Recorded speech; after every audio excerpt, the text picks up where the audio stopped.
Shout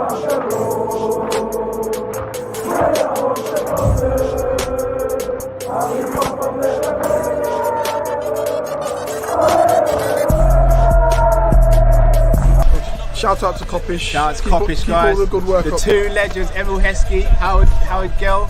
Can't get much better than that, guys. Yeah. You know what to do now. Like, comment, subscribe. I'm with legends, guys. Kopish. Good evening, lovely people. Hope you're well. Welcome back to another Monday Night Live show. As always, big up to you guys in the comments. Like button. Subscribe you if you're new to the channel. But I'm going to be completely transparent with you new fans, and if you support a rival team, keep my team's name out your effing mouth. Yeah, it's the last time I'm going to tell you, lot. If you're not Liverpool fans, keep my team's name out your effing mouth. Yeah. So, but if you love and appreciate what we do here, make sure you smash the like button. But big up to you all. We see what it is on the screen. I'm sure we're going to speak about it in some way, shape, or form. Someone's going to bring it up. It's the biggest news topic in the world right now. Shout out to a couple of people I've seen in the chat. Shout out to Sadiq. We had a good convo today, me and Sadiq. Lee Campbell's back. I see you, Lee. I see you back. Big up, John. Shannon, I see you. Naldo as always. Jeffrey, big up Jeffrey. It's been a little while. Hope you're well. Sadiq as always in the cut. So make sure, guys, you smash that like button. How are we doing today, guys? I'm good, you know. I'm good. Got in my fight, and my mom got scared and said, "You're moving with your auntie to uncle." Man, forgot he's from Philly, bro. I'm not gonna lie, like man, we're calling him Gilly Smith now.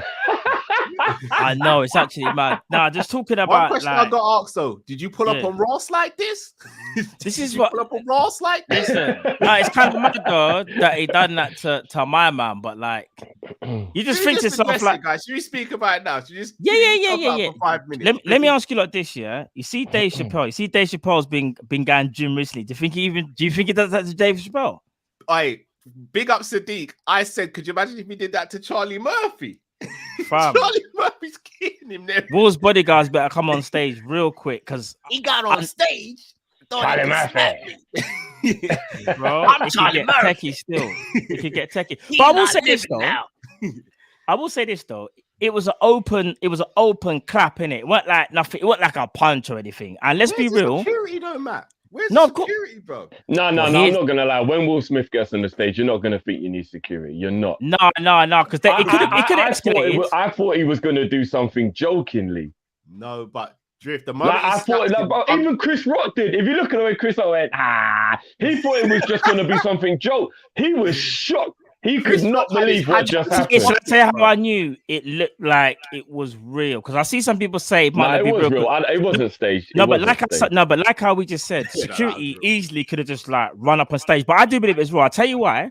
As you said it, when he got slapped here, when you saw Chris's face afterwards, you can tell he was embarrassed and he was trying so hard to kind of just act like nothing happened. Like he just went, I just got like beat up by Will Smith. And not only that, I don't know if you remember his next line, he kind of stumbled it. I don't know if you remember. He got it the wrong way round. Yeah. About the documentary. Yeah, he stumbled the following line. He never stumbles, bro. When he's talking, he never stumbles, bro. Hardly ever. That's how I knew, this stuff is real. And it caught him off guard. And when I saw Will sorry, Promo says we'll hit him with that milk.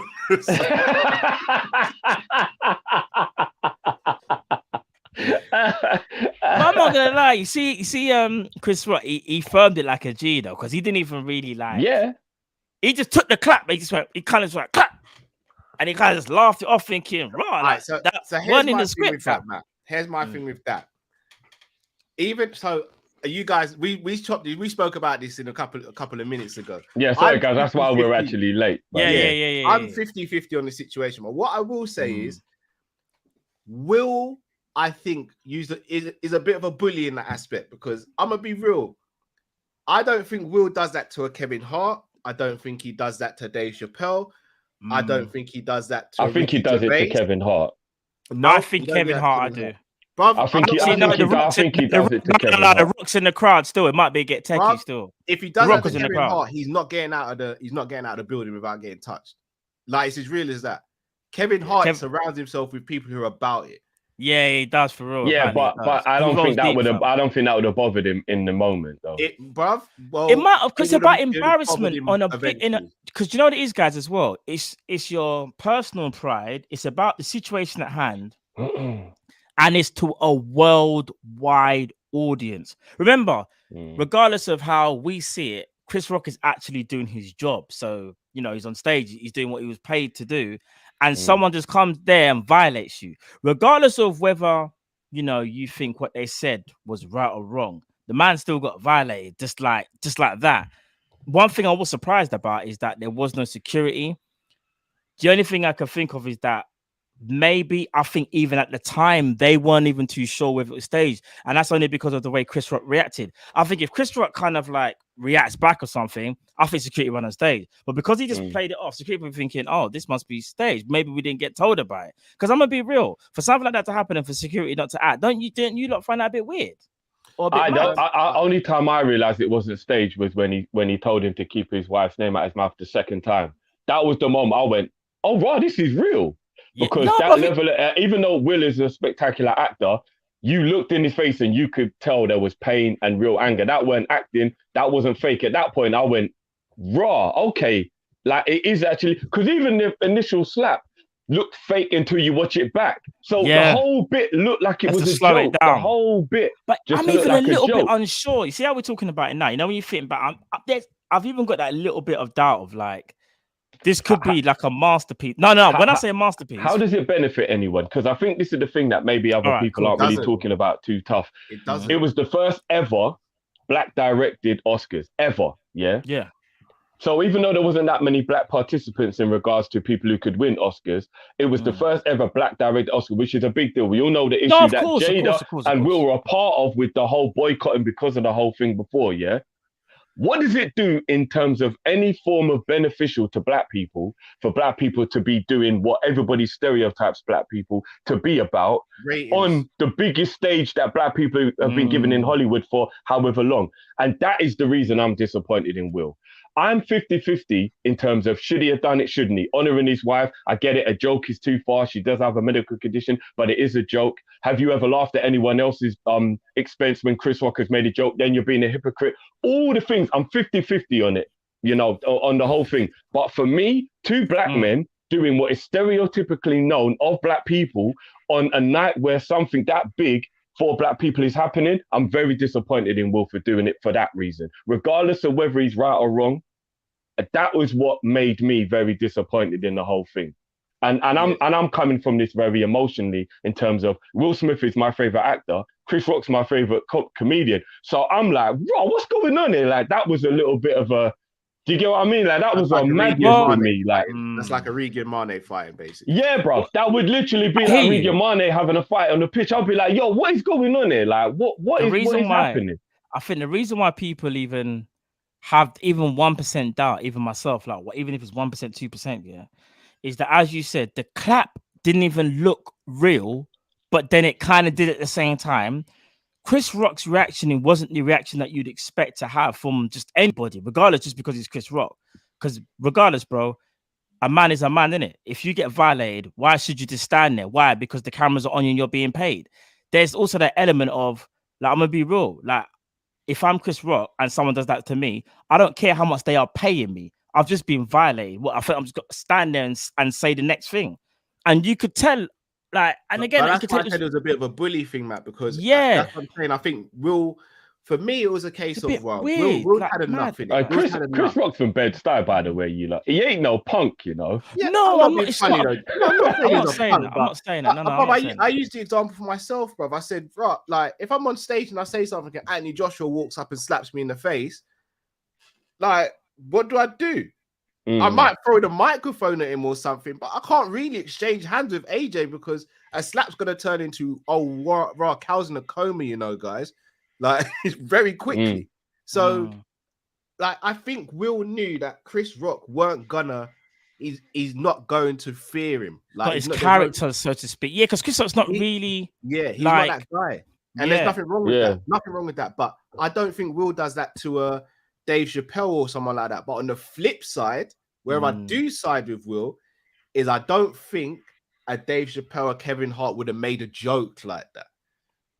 So but they ain't that type of comedian, which is where you've got to get that. Chris Rock does that. You've got to know that. You've got to know who you're. Chris Rock. All right, but here's the thing, that Chris Rock being as big as he is, he knows the audience that's there, innit? This ain't your normal stand-up. He knows this is the Oscars. He knows this is the biggest.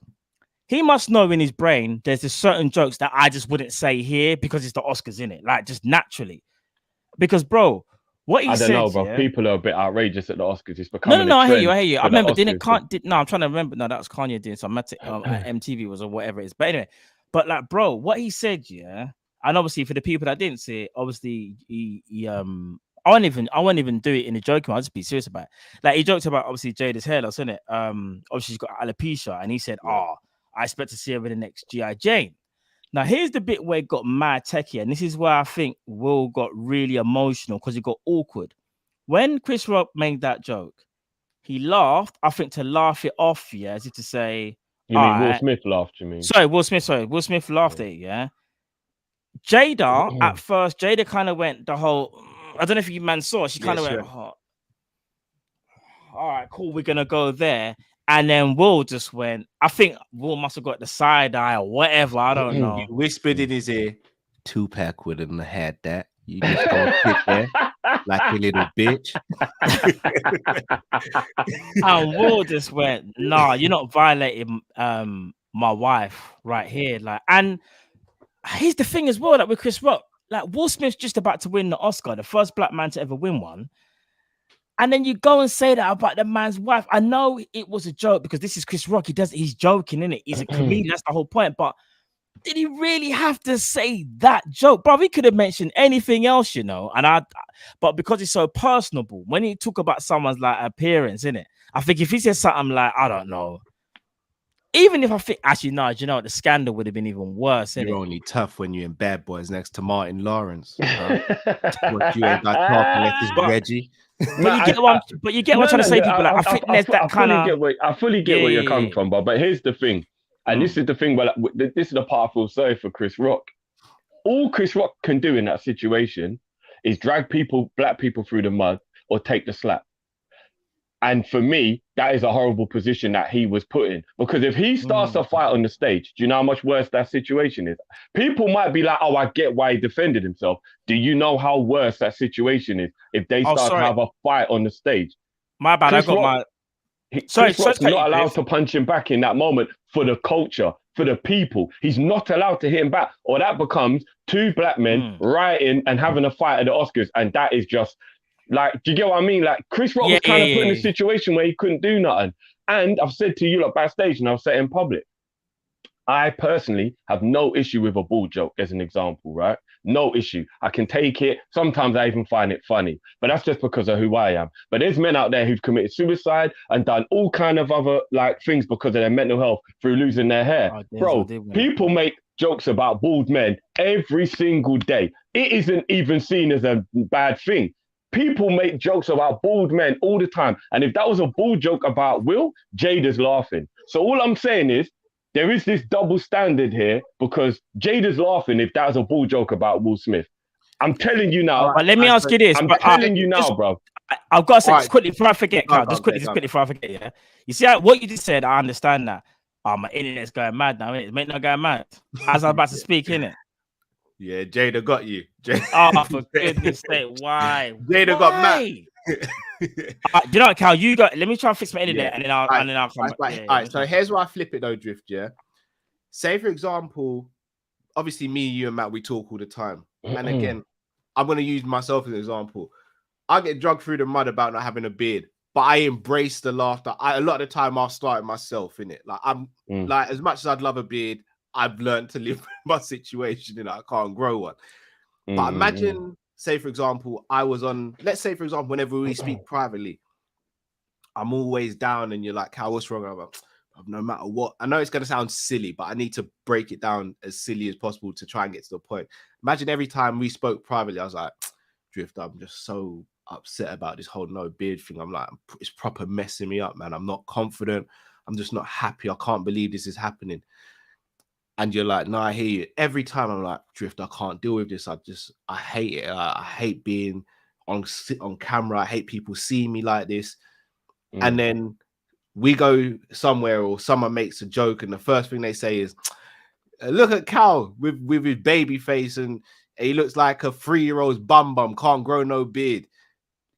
But you'd be like, Cal, you're right. And they ain't going to think nothing of it. But you know what's happening behind the scenes with me, innit? So then it takes no different light. Now, remember, as much as we can speak about their relationship, but we've spoken about their relationship. Their relationship ain't right from the outside. She's been embarrassing the man for years, but yeah. She has. She's been dragging him still. But as I've said, though, I said openly, Will ain't innocent either. But Jade has been doing a madness out here in these streets. Let's make no bones about it. But as someone who lives with her, knowing you see her at her worst, and this is going to affect her, this is a medical condition that's obviously massively affecting her confidence and all that. He's going to take it different from us who just see it as, oh, it's a ball joke. Like, alopecia is a serious thing. But at the same time, you're going to give your example about John Joe Shelby, so I'm going to let you take it, bro. Yeah, that was, and it just goes back again, not to do the like men versus women thing, but John Joe Shelby has been taking alopecia jokes for his entire career. As a young man who was 18, 19 years old with alopecia, having to be bald, he's been dragged, he's been laughed at, he's whatever, and he just had to get on with life. So what I'm saying is, you're right, alopecia isn't something to laugh at, but when a man gets laughed at for alopecia, nobody gives a shit, bro. Nobody gives a shit. Nobody's defended John Joe Shelby from the jokes people have said, and millions of other men who get it. So I understand the woman's hair is probably more important to her than a man on the grand scheme of things. So that's why maybe that could be more seen as the thing. But I'm just saying, and again, that's why I said, like you, I'm 50-50. Like, I'm on, because I get defending your wife and I get that it's not nice, but I also get it's a joke. And if you've laughed at other people who've been like, I don't know, say a comedian makes a fat joke. And this is why you can just keep going further and further, which is why we'll have to get back to football. But say you make a fat joke. Now, we know that the majority of people in the world are fat because they're greedy or whatever. Like that, and that's on you, innit? But bro, you could have a thyroid issue, which is a worse health condition than alopecia. And you could be fat because of the steroids that you're on or whatever, yeah? How then do you then differentiate like somebody makes a fat joke? Do you get what I mean? Because if you've got a thyroid problem and someone makes a fat joke, but they made a fat joke about the greedy person, but you've got the... Do you get what I mean? And there's so many layers. So sometimes you just got to be like, it was a joke, let's move on. And it's so... I don't know, man. But here's where it's different, though, Jiff. Like, and this is where it's difficult for comedians. They don't have all the information on everyone in the crowd. But if you have information about someone in the crowd, you kind of don't use it if you know about it. And here's the thing. They're both in the same circles. Chris Rock and Will Smith, they've worked together. So we don't know if this stems back from a previous conversation where Will's like, bro, what you said about the missus the last time, I weren't really feeling. I beg you don't. Just leave out your jokes, please, bro. Because I'm going to be real, Drift. Like, if I've got a friend who's a comedian and he says something about my wife and she's like, Cal, can you just speak to him and just ask him not to? And I speak to him and I'm like, bro, can you leave it, please, bro? Can you just leave her out of this? And he's like, oh yeah, sorry, my bad. I didn't mean it that way. It's just making jokes. But yeah, nah, it's all cool. And then the next event we go to, I'm sitting there with my wife enjoying the show, and then he makes a joke about her. I'm gonna be like, well, bro, I'm going to have to check this differently now. Not saying I'm gonna walk up on stage and clap him. But depending on what he says, there might be, you know, there's no, that's true. That's true. If they've had words and Will Smith has told him not to, that's completely different because then that's a straight violation. Although I will say, and you know I'm not bullshitting when I say this, I never, ever advocate for physical violence first. I'm all for somebody doing it when it's in self-defense, but I always believe that if you're the first one to strike, you're wrong. If words are being exchanged and you physically... I know, and I know that's where we differ. There's nothing you can say to me that gives me an excuse to physically hurt you. There isn't. I'm sorry, there isn't. There isn't. No, there isn't. There isn't, bro. There isn't. No, there is. Physical violence is always something I think is a step too far. Nice. Honestly, Drift, sometimes it's not, bro. Like, I'm going to just be real with you. There's certain things I won't tolerate. And again, you know me well. I'm not no bad boy. I'm not no bad man.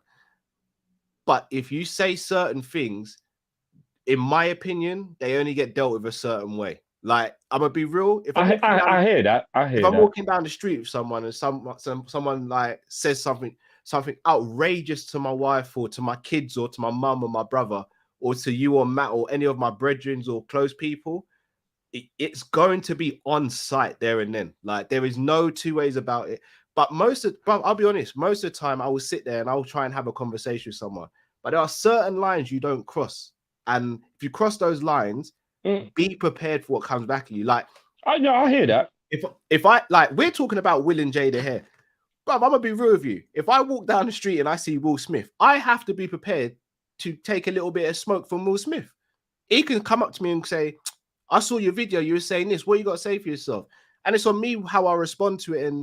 But I'm gonna be real with you. If someone says certain things, something's got to happen. Like, you just can't do it, because what will happen is people will start getting comfortable with saying these things.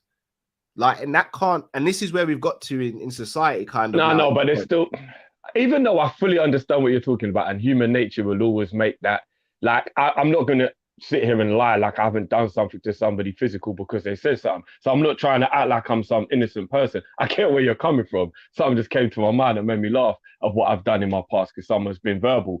But the point I'm making is, as a grown-up though, because I did that in my teen years, and as a grown-up, I do still kind of feel like, do you know what? Turning the cheek and looking the other way, it is kind of what you should do. I still believe that if somebody hasn't physically done something to you, what they say you should turn around and walk away from, because physical violence I still think it's the worst part. I just do, bro. Like, I can't lie. I just do. If I say something to you and then you think your retaliation shouldn't be say something back, it should be to physically hurt me, I still believe it's too far. I just still do. I'll always feel like that. But I'm going to be real, bro. And again, I'm not even saying I'm right. I'm just being honest in it, because there's no point in me lying. I'm just being honest. If someone says something outrageous to my wife, my mum, my brother, my kids, friends or family, the likelihood is I'm going to strike, and I'm just going to leave it all out there still.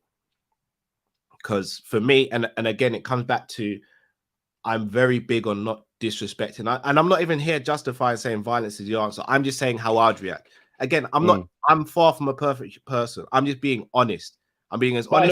By the way, on a platform. I just realized, unless it's a threat, because obviously that's verbal, but it's an indication of physicality. So, like, if somebody's threatening, that's different. But I mean, just like, shut your mouth, you're this, you're that, rare.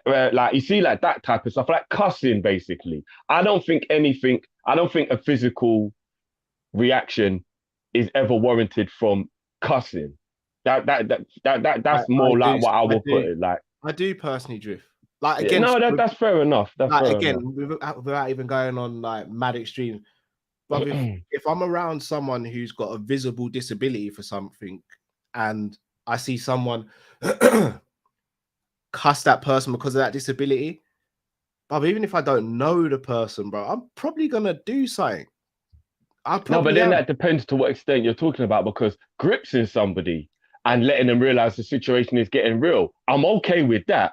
But licking them down, that's too far. Okay, no, that's fair. You know what I'm saying? Like, if Willard had walked up to Chris and grabbed him by his top, he's like, bro, what are you doing? Don't talk about my wife like that. Behave yourself. And then walked off. I'm all right with that, bro. He's checking the man. I know it's still physical, but you see, as soon as you physically punch someone or kick someone or do something like that, I think you've gone too far. Do you get what I mean? So yeah, if somebody was taking a piss at someone disabled, I will grip him and be like, bro, what are you doing? And drag him away and be like, don't ever do that. Look what you do. Like, I get that. I'm talking about not overzealous, but you know what I mean? Like, over the top violence.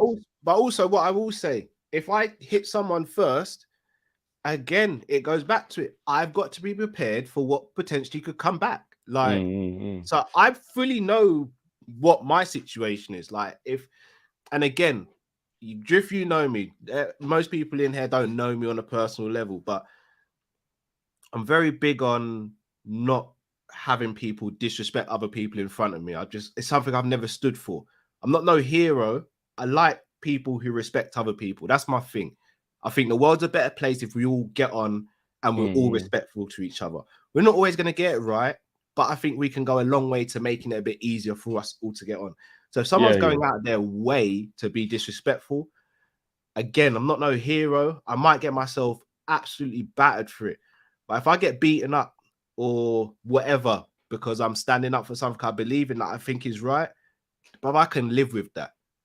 I'm gonna be real drift. There are certain things you just don't say and not expect to get hit or harmed. There are just certain things. Like if I went up to someone on the street walking with their missus and I said something wild, but I'd be shocked if I don't get my jaw rocked, bro. That's me being honest. That my shock would be, right, he let me get away with that. No, I understand that. I do understand that. But again, I'm not condoning it and saying I'm right. I'm just saying that's what I would do. By no means am I right. By no means is someone else wrong for not doing what I would do. It's just what I would do. Yeah. And another thing, which is a totally other discussion that we won't go into, but might as well just finish with it, is how would Jada feel, if Will went to prison or got in trouble seriously for it? Because at the end of the day, the whole black culture, no snitching and all that, that's why this is just going to end up just being a laughing thing. But I tell you now, if Will Smith had walked up and punched George Clooney in the face, or if Brad Pitt had got on the stage and slapped Chris Rock, and it wasn't black on black, this would have been a totally different conversation. Yeah, but that would have been race baiting. This would have been a totally different conversation. It would have been, but that would have been race baiting, and that would have been silly from people in the black community who would have been race baiting. I'll be honest, Will. It would have still happened, bro.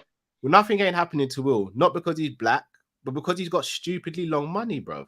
Bro, if Will Smith walked up and punched Matthew McConaughey or slapped Matthew McConaughey, he would be in some serious trouble right now. He wouldn't, bro. Bro. Anyway, let's not go into. They've got long money, bro. They live by a different set of rules than us. We see it every day.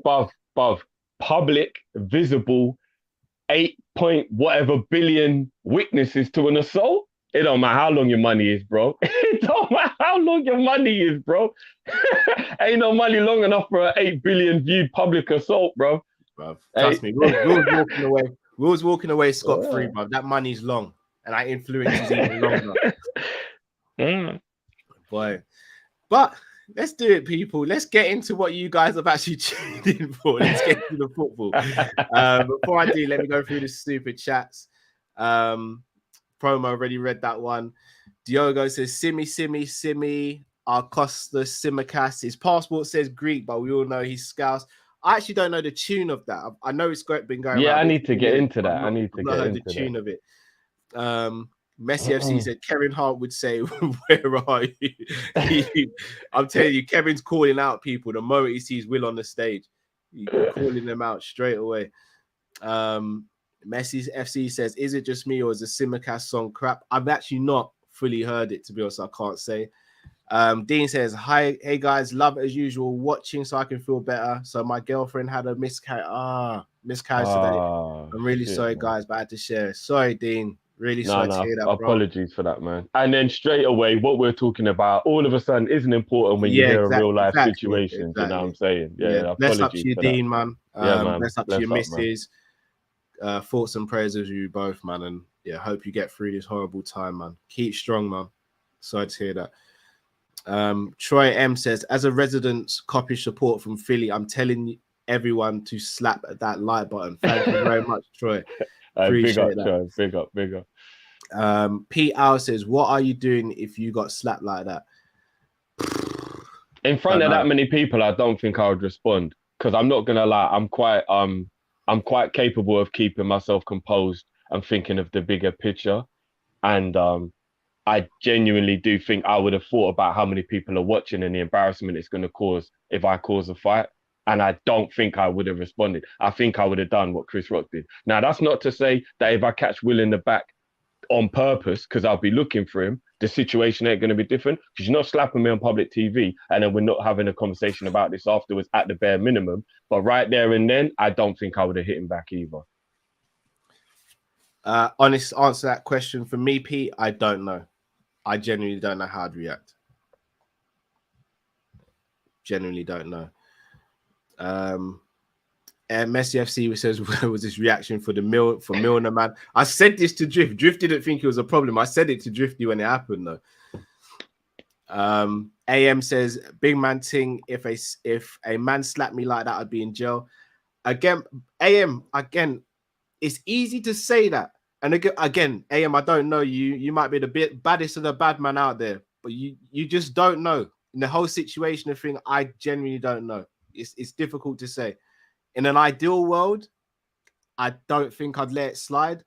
But as Drift said, if you're in front of other people and you're thinking, what's the bigger implications, you might decide to let it go for then and there. It's a tough one. Jamrock, big up Jamrock, says, if I'm Chris, it's on site with Will whenever. Yeah, it probably is now still. Ash says, Rock should have responded with fire and just slayed him with one-liners. Jada has broke Will last few years. Man is buoyed off constantly by her. That is what I was going to say. Big up Ash. But I'm going to be real. For me, the biggest restraint from Chris Rock as a man who could roast people is letting it go.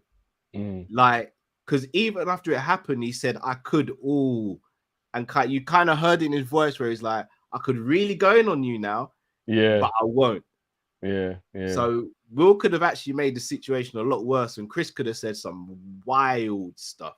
Yeah. I mean, he's just given him hella material, and I was actually looking forward to trying to get tickets to Chris Rock, who's coming to England in May. And now I think I'm really going to try and get them tickets, bro. Those tickets are sold out, bro, now. Really sold out now. Cat Sunday says, Cal, got to disagree. Dave Chappelle remembered the backlash he got for his non-PC jokes. Yeah, I just don't think Dave would have made that particular joke, though. I've still got a feeling that there's a possibility he could. I do, because Dave Chappelle is very controversial as well. So you never know. Never know. Rahil says, Will brought this on into himself by allowing his private life to be public and letting his wife sleep with next man and tell the world. What man allows that? I mean, I agree with that. Will's got to get some stuff in check in his household. Again, I do want to be careful what I say, because we're all in relationships as well, and any of our relationships could go sideways tomorrow. So that is one thing I'm mindful of as well. Like, in my opinion, Will's got to get something under control, but at the same time, you never know what happens behind closed doors as well. And this theoretically could happen to anyone. Not maybe this level. I believe love and children will always make you do something that you may have not thought you would have done. So I don't think it's as easy to judge Will as people do, because I agree with you that he should be getting it in check as a man who's being disrespected constantly by his woman. And, you know, it's just not on. When you got children and you got love for her, you might tolerate things you didn't think you would tolerate. You just don't know. You know what I mean? Yeah. So. Plus, I'm not going to bring it up on the screen, but Crunk King 232, I think he's got it spot on with their relationship status. So have a look at that comment, guys. Matt's hairline says, slapping like that is like spitting in my black cod. On site, wherever, whenever, that can't run. I'd lap, man. I'm guessing that's slap, man. And then turn into Roadrunner and dip. Again, it's easy to say. It's a hard thing to go through sometimes. Big up to Ryan LFC. Make sure you check out his channel. Big up, Ryan. Big up, man. That Ryan. Big up, man. LFC Aaron says, would Will Smith have done that if The Rock had made that joke instead of Chris Rock? The Rock would have made that joke, though. That's the thing. That's what I'm saying. I don't think The Rock makes that joke. But the short answer to that is no. Will Smith ain't going up on stage and doing that Dwayne. No, he would never would. No, but I'm not going to lie to you, look. Just because Dwayne is obviously a bigger guy, I think in terms of his temperament, he will still maybe look at the bigger picture and not necessarily react. You don't just look at the size of the man and what he's capable of. You do also have to look at... Dwayne Johnson is a very calculated... Like, I don't necessarily believe that he would just straight away just go to being violent. Bro. We're talking about 6'5" Dwayne who wakes up 4:30. I get what he's you're a very smart, sensible guy. Like, he's not like a reckless. Like, if it was somebody like Mike Tyson, who's like, that it's like easy to set him off, then yeah. But like Terry Crews, for example, look how big Terry Crews is. I don't think Terry Crews hits Will Smith back there. I genuinely don't. It'd be a thought night. Get on stage with me. It'd be a thought night. The Rock, because now we're calling The Rock, Dwayne Johnson, who used to be The Rock, obviously. No one's saying he's just some guy that's just to smack about people for no reason, but at the same time, it's like he knows how this thing goes, innit? He knows that's not in the script. Just like how he knew. Remember, he had problems with Vin Diesel, they might have had problems from time. Remember, Vin Diesel brought him on board and all that stuff. But The Rock nearly destroyed Vin Diesel at one point, fam, when they got into it. Obviously, and there's that wouldn't even necessarily be easy. Vin Diesel ain't exactly a pushover. No, we're not saying that, but we're talking about, but The Rock walks around at 280. He's a brick house. I can tell you size don't always work, but yeah. No, but I just think I'm not trying to. Vin Diesel's not a small guy. If you know how to fight, it don't matter how big you are. I've seen big men get levels, bro. It don't matter how big you are. I think The Rock don't strike me as someone that he's just big for nothing. You know that one's No, The Rock is definitely not big for nothing. Yeah, I reckon if you got The Rock, I think he even called him out one time. He was like, if he wants to do this, I think Vin Diesel reply. That's how man do a spin off of his own thing. But they squashed it now. But the day that man didn't get. Yeah, Matt, your internet's going again, bro. Give up, bro. Bro, just go 4G, blood. Just go 4G. No, it's just the area. It's the area. Give up. It's the area. It doesn't matter what I use. It's the area. It's the area. I thought the 4G was all right the other day. No, it's not though. It's actually my area is in. You're all right at the moment, so let's keep hoping. Dan Up the Red says the pursuit of slappiness. I rate that. I rate them type of jokes. I'm not gonna lie. I do rate it. I rate it. Right, Hill says after the Chris Rock slap should have said entanglement 2.0. I'm not gonna lie. Chris Rock could have actually ruined them. Yeah, he could have. He could have. Alex Cow, I beg you make fun of Mike Tyson's wife to his face. I wouldn't even do it on stream. That's crazy. I wouldn't cross the line with someone's wife. I just wouldn't. That's a line you don't cross. Pimping the Stress says Drifty is right. A friend in the US says BLM are already pulling on Oscars, saying too rich film stars can't even get on. Yeah, I think that's just people just clutching though, man. We get that sometimes. You just got, I think, to make those people go away, you got to ignore them. Don't give them any time of day, to be honest. But this is giving them ammo though, Cal. That's the problem, isn't it? Yeah, but they'll get ammo from walking down the street and seeing a black man fall over and then screaming out, "Oh, it's racism. The pavement was built by a white man." No, I know, but I'm just saying this is real ammo though, isn't it? Nah, for me, it's not. This isn't to do with color. This is to do with two men having a dispute and dealing with it. If you want to make this about race, then that says a lot about you, innit? So that's my thoughts on those people. I'm all for advocating against racism and all that, but make sure it's racism. Don't just start looking for any excuse to go on a high horse and start screaming about stuff, because then the actual point you're trying to make gets lost. And if we want racism eradicated fully, then you can't be grabbing at situations like this and trying to run with it. Maven says even Mario the singer made a post calling it fake. I don't think I fake. Shout out Mario. Mario's music is one of my favorite singers still. Yeah, his music is bad. Jay Finn says, what's the difference between a bad boy and a bad man, Cal? One in school. Yeah, pretty much. It just depends on how you say it. But yeah, both people you don't really want to rant with. Pimp in Distress says, by the way, I passed out listening to the Friday marathon stream. I woke up to hear what I don't rate him because I'm not sucking him off. What did I miss?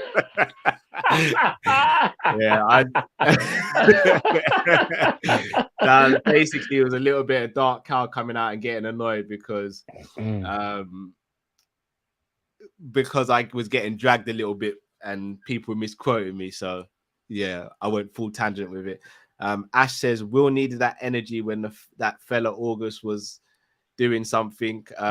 Will had Will had bad energy building up in his head for years. I definitely believe that Will did take out frustrations of something else in that moment. I don't believe that moment was just truly about Chris Rock. I don't. I think that was, sometimes if you're having a bad day, like a really, really bad day, you're like, little one could just come to you and be like, Daddy, what's this? And like, you might be like, what did I tell you? And then you're like, right, why did I even shout him? But all the build up of the day, man, that little bit of annoyance that you got there shouldn't even have been annoying, but you've had a bad day. Imagine how many moments Will Smith felt like in all these years that have built up. I think that moment was more than what that was, to be honest. But hey, that lost too much. Because you're just like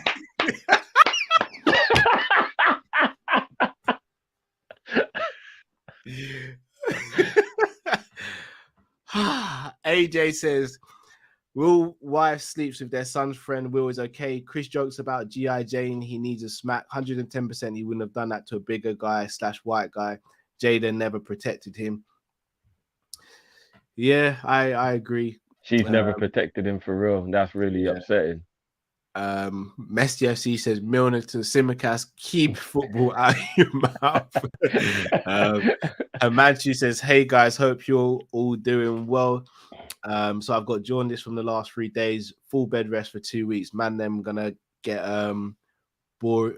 We're not gonna get boring for now, man. We're here pumping out the content, Amanchi. We'll keep you going, man. Rest up and heal up. No, I just think he means that it'll be boring that he's got to be in bed for 2 weeks. Oh, sorry. Yeah. Well, we'll keep them. Do you know what? Like Hamanchu as well, big up, bro. Like I don't mean to be ignorant, but I've heard of jaundice. I just don't know what it is, bro. So like, I hope it isn't serious. Like I don't actually know what that condition is. Is it? Do you know, Cal? Is that a serious condition? Stevie had jaundice when he was a baby, like a couple of days old. It's something. Is it life-threatening in any way? I don't know what it's like in adults. Okay. In children, I think it's a lack of vitamin D. So I don't know if that's the case in adults or how it affects adults. I don't know. But when Stevie had it as a baby, it's because he was born, had a little bit of lack of vitamin D. So we just had him out he was born in the summer months. So we just took him out for walks and let him get some natural sunlight. Okay. Cleared up pretty quickly. Yeah. It's where you get yellow. Oh wow! Yeah, because it actually changes the color of your skin. Wow, that's yeah. Mr. Darcy Drift says, "What if you got Spot on the stage? What you do then?" Me, I'm lost with that one. Yeah, I'm not sure if I get that one either. I might have a bit of typo potentially. Yeah, I'm not sure if I get that one, bro. Dean says, I think Jada has something on Will, maybe some skeletons. She knows his deepest, darkest secrets. Why is he still with her after everything, or just weakness? I think she's got stuff on him. Nah, guys, love will do that to you, you know. I swear down, man. Love will just make you tolerate things you wouldn't normally tolerate. It's just how it goes, man. Especially the mother of your children. I think that makes it totally different as well when it's the mother of your children. If it was just somebody you were dating for a couple of years, then maybe it'll be different. When it's the mother of your children, I don't know, man. I think that one's... Funny thing is, every time when I say Jada, I know I'm talking about Pinkett, but every time I read Jada, I think...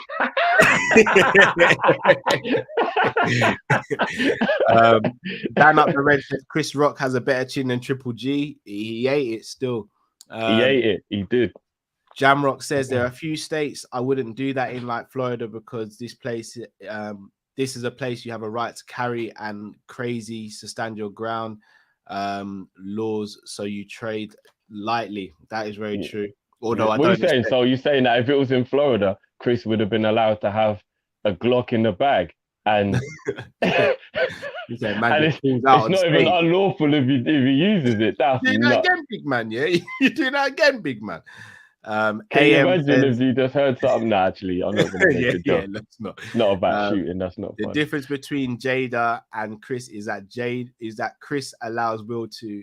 All right, not gonna read that one. AM, you almost got me. I ain't gonna read that one. Everyone is on the Busta Rhymes setting. I know Cal's gonna break soon. He's gonna break. I'm holding it in still. Himanshu says, imagine Cal when someone says something wild and outrageous about Drift and Matt, but someone is Brock Lesnar. What do you do, my brother? This is what I'm saying. I'd have to try and do something, but it's gonna end very badly for me. But I've always said, if I go out on my shield because of something I believe in, then it's because I believe in it, innit? Like it's just what I would do. If someone does something I don't like, then I'll go out on my shield and hopefully I'll live to fight another day. Another thing, just because I know this is a football, so I know we're back in the football, and rightly so. We'll get back into football now. But you know what's upsetting me more than anything, bro, is that Will Smith just won the thing that is the pinnacle of being an actor, and it's completely now just gone under the radar. Like, it's just completely gone under the radar. And even though technically he's to blame because it's his fault or whatever, that upsets me a little bit, man. Like, Will finally reaches that pinnacle, and then this just totally overshadows it, man. Like, you know what I mean? Like, it's really upsetting, bro. So, Liam says, seen the Carvalho talk again today. Yeah, have as well. Ash says, when Will slapped Chris, everyone raised an eyebrow apart from Jada. It's true still. Jada probably put him up to it, man. I'm telling you, she whispered something to him.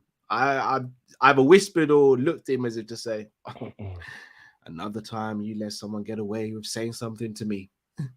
Bro, you know what? I swear down, and I know I shouldn't make this joke, but fuck it. I always imagine Jada being upstairs, Will being downstairs, or vice versa, whichever way you want it. Wherever the stereo is where Jada is, and Will's in another room. Will's doing something, I don't know, he's writing a script, I don't know what he's doing. I know where but we're all going. Of a sudden, he just hears, I can't deny. He's like, fuck's sake. Come with me. He just shuts the door. Like, fuck's sake, man. Run quick, see. What do you here now? Do you want to ride or die? No, but you can imagine, though, bro. Like, because no one's going to tell me that she doesn't play Tupac. Nobody's going to tell me she doesn't play Tupac, bro. I feel so... The man just, I don't know, writing the script, I don't know, whatever, like... California love!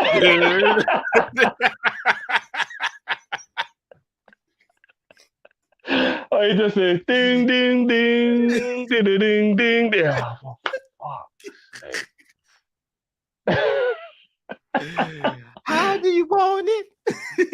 How do you feel?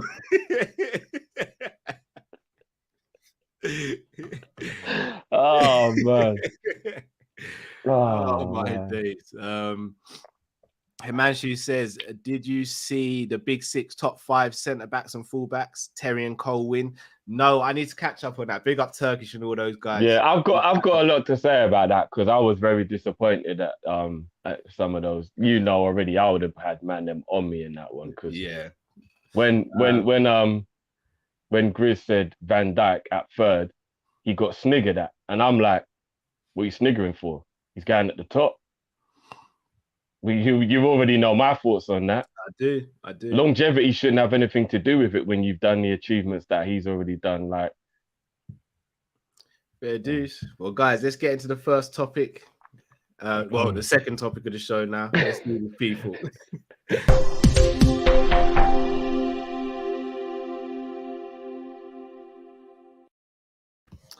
All right. So, first topic of the evening.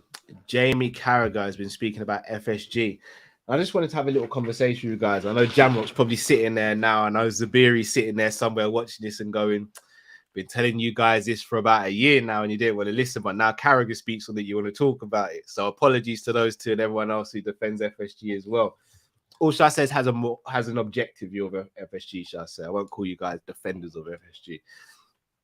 But Carragher's saying that many football owners aren't really liked or appreciated, but FSG are one of the owners that are doing things right. Now, we've spoken about this at length because of stuff that's happened in the summer, the Super League stuff. FSG aren't perfect. Far from it. But we've also sat here and said they're not the worst owners either. But as Liverpool fans, we always want the best for our club. It's like we had Mignolet in goal, for example. Mignolet wasn't a terrible goalkeeper, but he weren't the best. We got Alisson and we saw what the results were, for example. On these comments by Carragher, do you think we need to reanalyze how we judge football owners, or is it a case of we just see what happens, and we've kind of got to judge FSG if and when they leave as opposed to while they're in their tenure?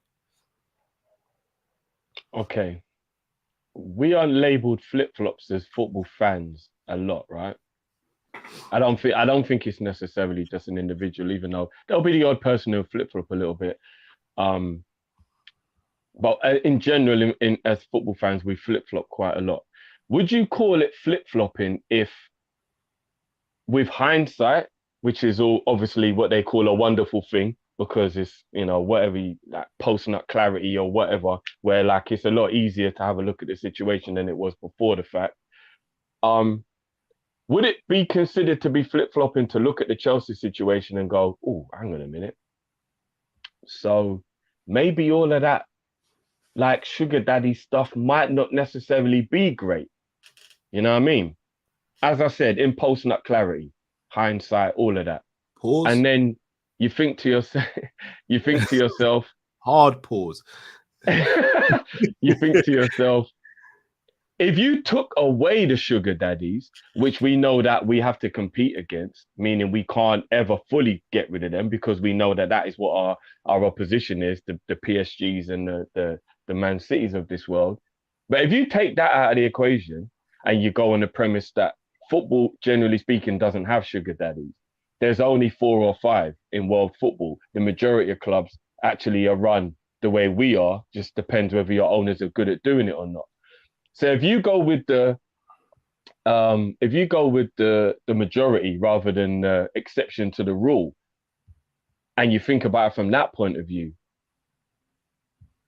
our owners aren't actually bad owners. They've just made some very, I would call it, ethical mistakes, raising prices for the tickets, trying to do the Liverpool copywriting of the name, the Super League. You see those very unethical things, Cal, that we're like, nah, that was bang out of order. Like, but those are the things that I think wind us up if you take the sugar daddy part away. Because to be honest with you, bro, taking away the sugar daddy part, our owners are doing what every owner does do. And I think if there weren't sugar daddies to look at, maybe we wouldn't be as bothered.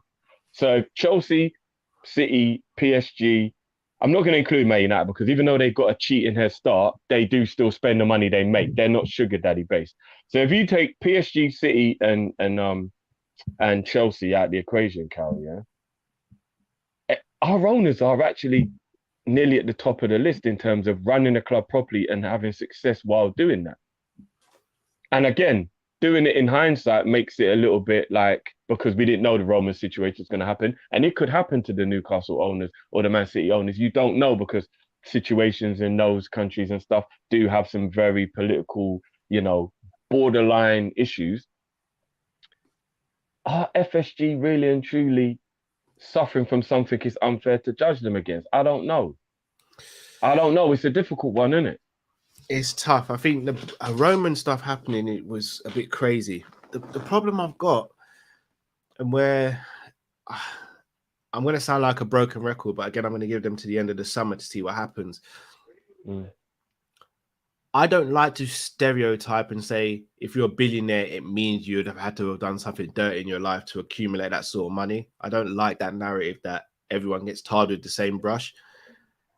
I don't think our owners are innocent by any stretch of the imagination, because I've seen certain things that they've supported and blah, blah, blah. But I've seen owners of other clubs where there's a lot worse going on behind the scenes, which would make me have a very difficult view or different view on how they are accumulating their wealth and stuff. Unethical, maybe, I think is fair to say, Cam, more than like dodge. Like, what was the word you used again? Just I can't remember now, but just not unethical. I'll go with unethical. Yeah, I think unethical is more of an easier thing where you're not necessarily making an assumption. It kind of is almost a fact. If you're a billionaire, you've done unethical things. Even if it's people working for you on minimum wage while you reap these massive rewards, that's still unethical, isn't it? Do you get what I mean? I'm not saying you've done something like terrible per se, but unethical. I think if you're a billionaire, you've done unethical things because that level of wealth is ridiculous to reach. Somebody had to get screwed over along the way, even if it was with their time, for you to become a billionaire. I disagree with that, Drift. I don't like the idea of tarring everyone with the same brush. But just in terms of in terms of FSG, for me the biggest gripes have been the Super League, the furlough, the ticket price. It's been the case of you're not reading the room and you're not understanding what we are as a club, and that's been my biggest gripe. But another gripe I've had is from a football standpoint, taking what Klopp's building for granted. Now, here's the thing. It's difficult to say because Klopp could be in on it as well. And the reason why it could be difficult to say is because in January, none of us thought we were going to sign anyone. Out of the hat comes Diaz, and we always almost secure Carvalho as well. It's going to be very difficult judging FSG, in my opinion, fully judging them until either Klopp leaves or FSG move on. Okay, you know, bro, this is a brilliant take that Ems has just said. Maybe this is how we should look at it. Have FSG done more good than bad, or vice versa? Maybe that's a better way to look at the situation. Up until now, I'd say it's 50-50. And I know people are going to drag me being like, but we won our first league and we won a Champions League. Look at the squad now. I get that. But I also, and this is where it gets a bit difficult because it's like, I don't know if those things could have been achieved without Klopp. And I know they're going to turn around and say, well, we bought Klopp to the club. You did. But to me, that's not a genius move. It was either between him or Ancelotti. Ancelotti rejected you. You got left with one person to take the job. It was Klopp. Am I over the moon with it? Absolutely. Do I thank FSG every day that we went for Klopp? Absolutely. But it's difficult for me to sit here and say they've, without shadow of a doubt, done more good than bad when I have to take context into it as well. Like, this summer's going to be big. Last summer was big, but this summer's massive now with the whole Salah, Mane, Firmino thing, and Klopp coming to the last 2 years of his contract with Liverpool. Every summer gets bigger and bigger. Can they sustain that momentum? But again, it's hard, man. It's hard. Look, would I swap these owners for 75% of owners? No. But do I think these owners could do better? Yeah, in some aspects. But again, in the summer, we could be sitting here on the 1st of September saying, right, FSG out, enough's enough because we've sold Salah, sold Mane, and we've not brought in anyone of significance. Or we could be sitting there on September 1st saying, you know, them FSG boys come true, you know. Salah, Mane, new contracts. Firmino's going to stay for another year. And we brought in Carvalho and a couple of other players. Now let's really make an assault and go for the second quad in 2 years. Like, let's go for the double quad. All right, let me ask you something. Let me ask you something. And again, this isn't me, like, I'm just doing a little devil's advocate. I don't agree with this or disagree with this. I'm just going to ask the question. If the parents of a guy who's going up to get an award, right? I don't know what the award can be because I'm just going off at the top of my head, but it's an outstanding award. Like, you're just an upstanding citizen, or your achievement in your business or whatever it's sensational, right? And the parents are in the crowd, and then the person who's thinking, says, thanks to my parents, whatever. They stand out and everyone's like, whatever. there's going to have been something along the way those parents did wrong, right? But the general perception would be they've raised a great son or daughter, right? No, not the Oscars. Not tonight, on any other night, but not tonight. The perception is going to be there must have been some bumps in the road and there must have been some mistakes along the way. But those parents, for the most part, are good parents because look what they've raised. That's going to be the general perception, right? Doesn't the same energy need to be held if whatever the reason is, that club has this much achievements under that ownership? Is it not the same? Or the owner's not the parent in that scenario, and then the achievement is the kids? So if we go on to win 3 Premier Leagues, 3 Champions Leagues, 1 FA Cup, 3 League Cups, 2 World Club Championships, you know what I mean? I say something like that happens within like a 15-year period or 20-year period, and you're looking at that as success because that would be looked at as success. Are FSG not the parent in that scenario? Like, of course, they've made some mistakes along the way, but on the whole, they are good parents because look what they raised. Is that not a way it should really be looked at? I hear the analogy, Drift, and it's a very good analogy. But what I will say is that sometimes children come out and do great in spite of how the parents have been. So it could be a case of that child's upbringing wasn't the best situation, but because of their drive, their determination, etc., they rose above it. Yeah. They rose above it, as you said. Yeah. So yeah. And again, I'm not calling FSG bad parents in this term in relating to the analogy, but I think it's a case of you could almost say they've been fortunate as parents because their child hasn't gone off on the wayward side, and they've done something amazing because in spite of. And look, here's the thing, bruv, we sit here on the outside looking in, and Roman obviously in the last month or two has come under the scrutiny for obvious reasons, and rightly so. But let's not act like Sheikh Mansour hasn't made mistakes in Man City. Let's not act like Roman, when he was at the peak, didn't make mistakes at Chelsea. Like, every owner makes mistakes in the same way. Footballers, Gerrard was our best ever midfielder. He made a bag of mistakes when he wore the Liverpool shirt. Virgil van Dijk's our best defender now, makes a bag of mistakes. Alisson makes a bag of mistakes. Humans make mistakes. We all make mistakes. For me, it's more a case of the mistakes and decisions. How are they happening? What are they doing on a year-to-year basis? Because if, again, it's for me, this is their portfolio, isn't it? Liverpool's one of their houses. They're not going to come in and decorate Liverpool with the absolute most expensive and the best furniture and stuff like that. What they will do is make sure the house is kept to a good standard so that it can turn over rent and bring in an income. And again, they're not taking money out of the club directly, but let's not act and be silly and like they are making money because Liverpool's in their portfolio. And again, I haven't got an issue with that. My issue would be a problem if we go into this summer knowing we need a backup for Trent, for example, and we come out of the summer with no backup for Trent. Things like that is what gets to me. So that's where I stand on it.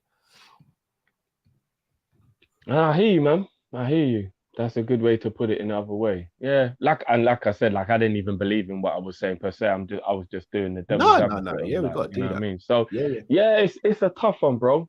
It's a tough one. I can't lie. Like, I don't know, man. I don't know. Like, if I'm being completely honest with you, and again, hindsight is obviously 2020, but I do look at the situation with Roman right now, and I think to myself, it isn't necessarily the way I initially thought about the whole, just having a sugar daddy who can just spend as much money as they want.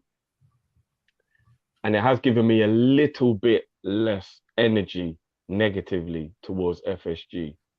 That and Diaz coming in January, which again, I'm not even going to necessarily give them too much credit for, because if Tottenham hadn't made a move, they wouldn't have made a move. So it isn't even necessarily like, you know what I mean? They would have left that one for July if it wasn't for what Tottenham did.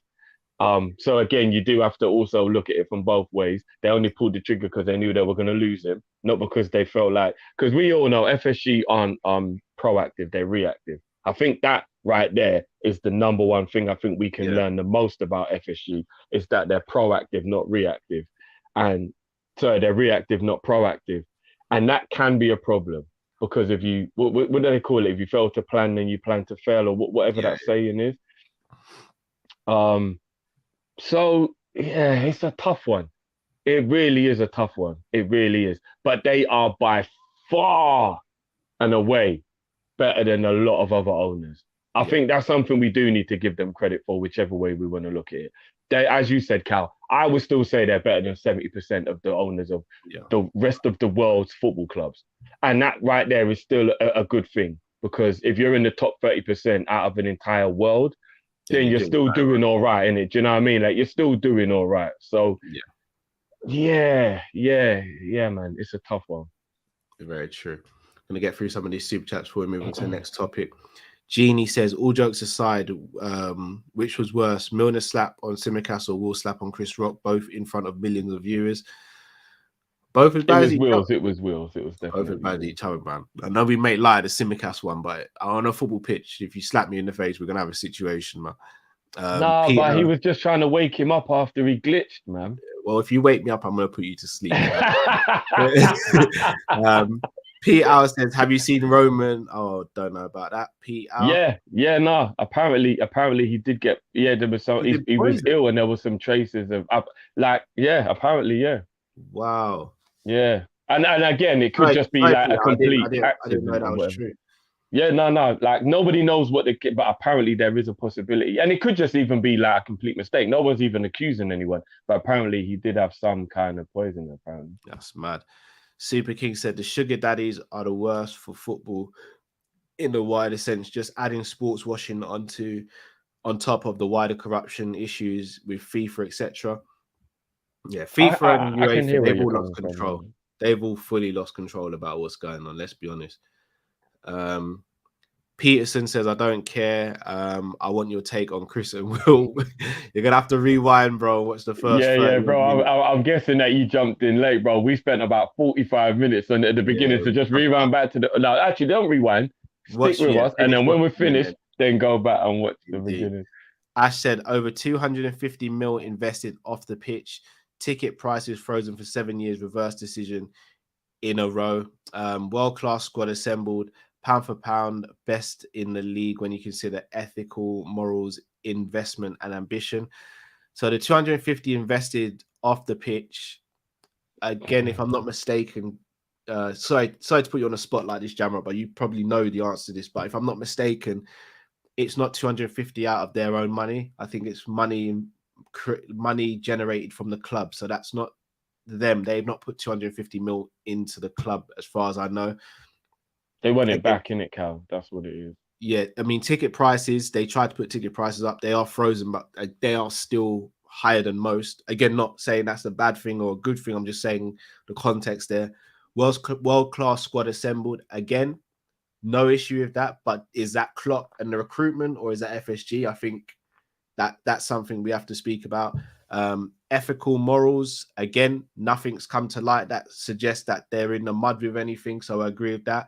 A few dicey things I've seen about them, but nothing as crazy as I've seen as others. Investment, I don't necessarily think they've necessarily invested. I think we've just reinvested the money we've made. Ambition, again, I don't actually know what their ambition is. I think their ambition is Liverpool being top 4. Anything else is a bonus, in my personal opinion. I do question their ambition. Although, one step in the right direction from a personal point of view was J-Dub coming to the final for the Carabao Cup. Because as I said, those are the type of things, in my opinion, that show that we are important. All I want Liverpool to do, Cal, is be important to the person who owns us. And and not for financial reasons, for success reasons. Like, I want to know our owners care from a success point of view, not always thinking about money.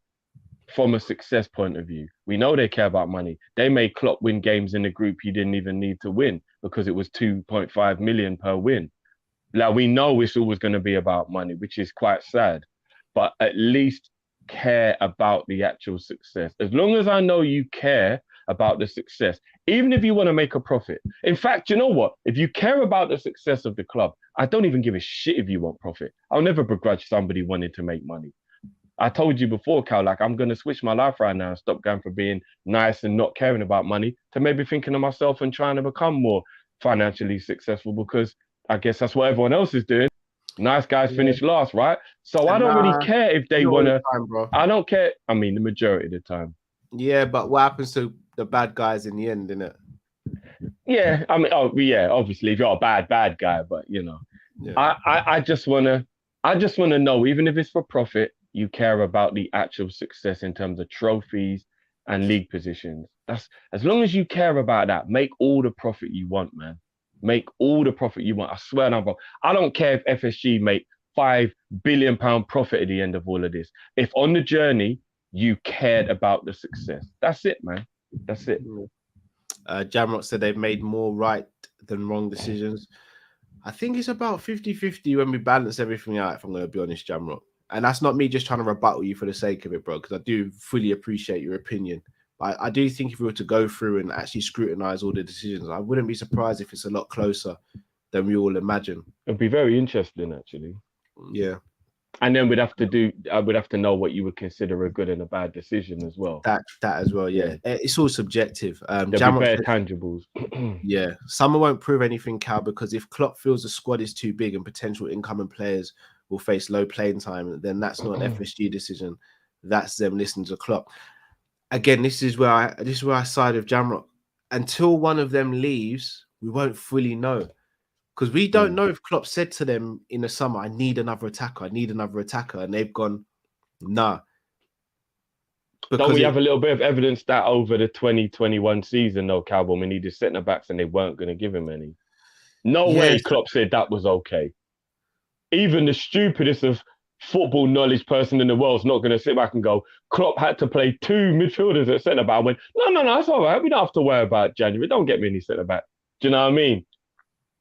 Yeah, that's again, Jamrock. That's why I find it difficult to say. I just don't know. I feel as though I know the answer, but I can't prove it, if that makes sense. So I don't want to just be like, yeah, I know I'm right when I can't actually prove it. But here's something on that we can talk about on another day, Cal. Is recruitment the issue? So it's not even necessarily anybody per se, Klopp or the owners or whatever. Because what it could be is that we're so hell-bent on getting who we want. We didn't buy a centre-back because it wasn't going to be who we wanted. And we've become too obsessed with it having to be who we want. I think if there's anything that we can all agree on, is that our recruitment is sensational. But it is also a hindrance when, because we want to make sure we get that person we know is going to be so successful, because history shows you we know who that is, we're also willing to jeopardize the team to not get anybody because it's not who we want. And that could be maybe where the problem lies, because they probably wanted Konate, for example, knew he wasn't ready, knew he was still recovering from injury, knew we'd have to pay more to get him then. So we're willing to risk the season to get who they wanted, who they knew would be a success, but it was hindering us at the time. So could that be the problem, Cal? Could it be more we're just too obsessed with making sure we get it right because we get it right so often? It's a fair question, Drift. Honest answer, I don't know. It's a very fair question, though. A very fair question. The thing is, our recruitment, you love it and hate it at the same time, innit? Like, again, I'm speaking like you kind of get what you want, innit, out of this. Like, every player you want, you get. I ain't getting no one, bro. Even the other day, which right back have I been screaming about for us to get as a backup right back? Ben Johnson, innit? From West Ham. Yeah. They've just extended his contract, bro. Oh, have they? Hey, you want to know what's mad, bro? I was actually going back to when I was like younger. The other day, I was reminiscing after the Legends game, and I was like, "Oh shit, I remember that. I wanted Jibril Cisse, I wanted Vladimir Smicha, I wanted Luis Garcia, I wanted Daniel Sturridge." I was sitting there, I was like, "Fuck, you know what? I'm not gonna lie, this is actually freaky. How often we get a player I want. It's actually freaky. If we take all the jokes aside, I'm actually quite freaked out how often we sign a player that I want. Yeah, I mean, you say it's freaky, but I think there's work going on behind the scenes. Like, it is actually mad. Like I said, that game way back, like Vladimir Smicha, like I wanted him badly. And then we got him. Luis Garcia. I couldn't even believe we were going to get Luis Garcia. I was like, bro, we're going to get my boy, yeah? Oh, shit. Like, it is very, very strange just how regular. I mean, the Daniel Sturridge one freaks me out the most because I was screaming for Daniel Sturridge from when we let Torres go Chelsea, bro. Well. That's the only one that's come true for me still. Yeah, from even before Torres went Chelsea, when I knew that was going to happen, I was like, I just put Sturridge in this deal. And then I'm not even going to be as angry. Put Sturridge in this deal, and I'm not even going to be as angry. Like Lallana as well. Lallana was another one I really, really. Bro, I wanted Lallana as well. Bro, you're just reminding me of even more guys. Real talk. It's actually quite freaky. I can't even front. It is actually kind of freaky still. Well, you say freaky, I say work of behind the scenes. But I said, say what you want about them, but they done far more good, making big moves. Third highest sports empire now, only behind Kroenke Group and the guys who own F1.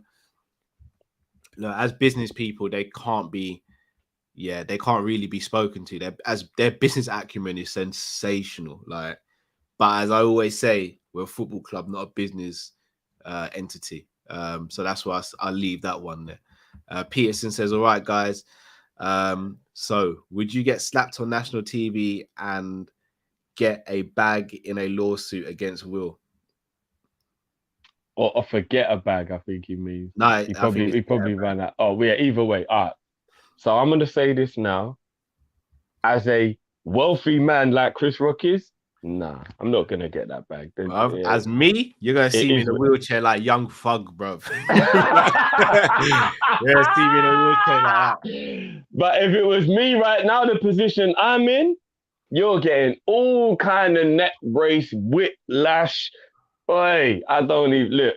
And I'm not even going to take Will to court. I'm not going to drag the man through the mud like that. I'm just going to sit him down and I'm like, look, this is what I want. This is what you did. Are you going to give me what I want?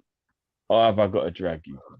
It is what it is, dog. And then do you know what I'm going to do with all that money I get from it? I'm going to rock up to FSG. I'm going to go, look, I don't know how you're going to swing this, but here's my investment. Make sure Anthony's coming in the summer. And I want to be there when he comes. I'm going to take some pictures. It is what it is. Oh, Basuma as well? Okay, cool. Come on. All right, we'll just have a picture, all four of us. Yeah? All right, cool. Remember, thank Will Smith. Picture, you know. We'll have a picture.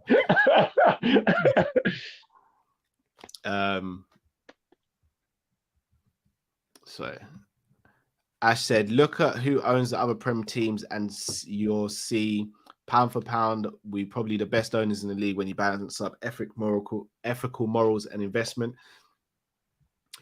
All right, so here's the investment thing. And again, I hope I'm not coming across just to start debates and stuff. I genuinely have these questions. These are the questions I have.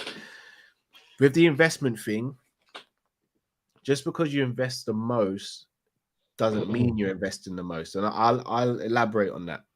If I have £100 in my account and I give someone £10, that's 10% of what I've got. Whereas if I've got if I've got £20 in my account and I give someone £10, it's 50%. The person with less that invests the same amount as someone who's more, that person's investing more. So the investment thing is a very difficult thing to argue because you can look at other teams lower than us who have way less to spend than we do, and they invest not necessarily the same amount we invest, but they invest more of a percentage, whereas we invest less of a percentage. So even though on the eye it looks like more, it's technically not as much as others. So that's the one thing. That's where investment is very subjective because it depends on how much you're actually sitting on in terms of the investment and if the investment's actually enough as well. Because again, in the summer, without sounding ungrateful, and I hope it doesn't come across like that, but if we sign Diaz in the summer, I think we're top of the league quite comfortably right now, as opposed to being a point behind and having an exciting title race, personally. But again, it swings and roundabouts. That's just my personal opinion. I mean, if you want to know how good of a friend you have, to use the example of what you were saying, if you know he's only got 20 quid in his account, ask him if he can buy you a meal deal. If he buys you a meal deal, he loves you. I'm not saying he doesn't love you if he doesn't, but he just really shows he loves you if he does, because he's only got 20 quid in him and he's still paying £3 to make sure that you can eat because he don't want you to be hungry. So I think you're right, bro. If you got less money but you invest the same amount, that is more of a sacrifice, for real. All right, let's move on to the next topic.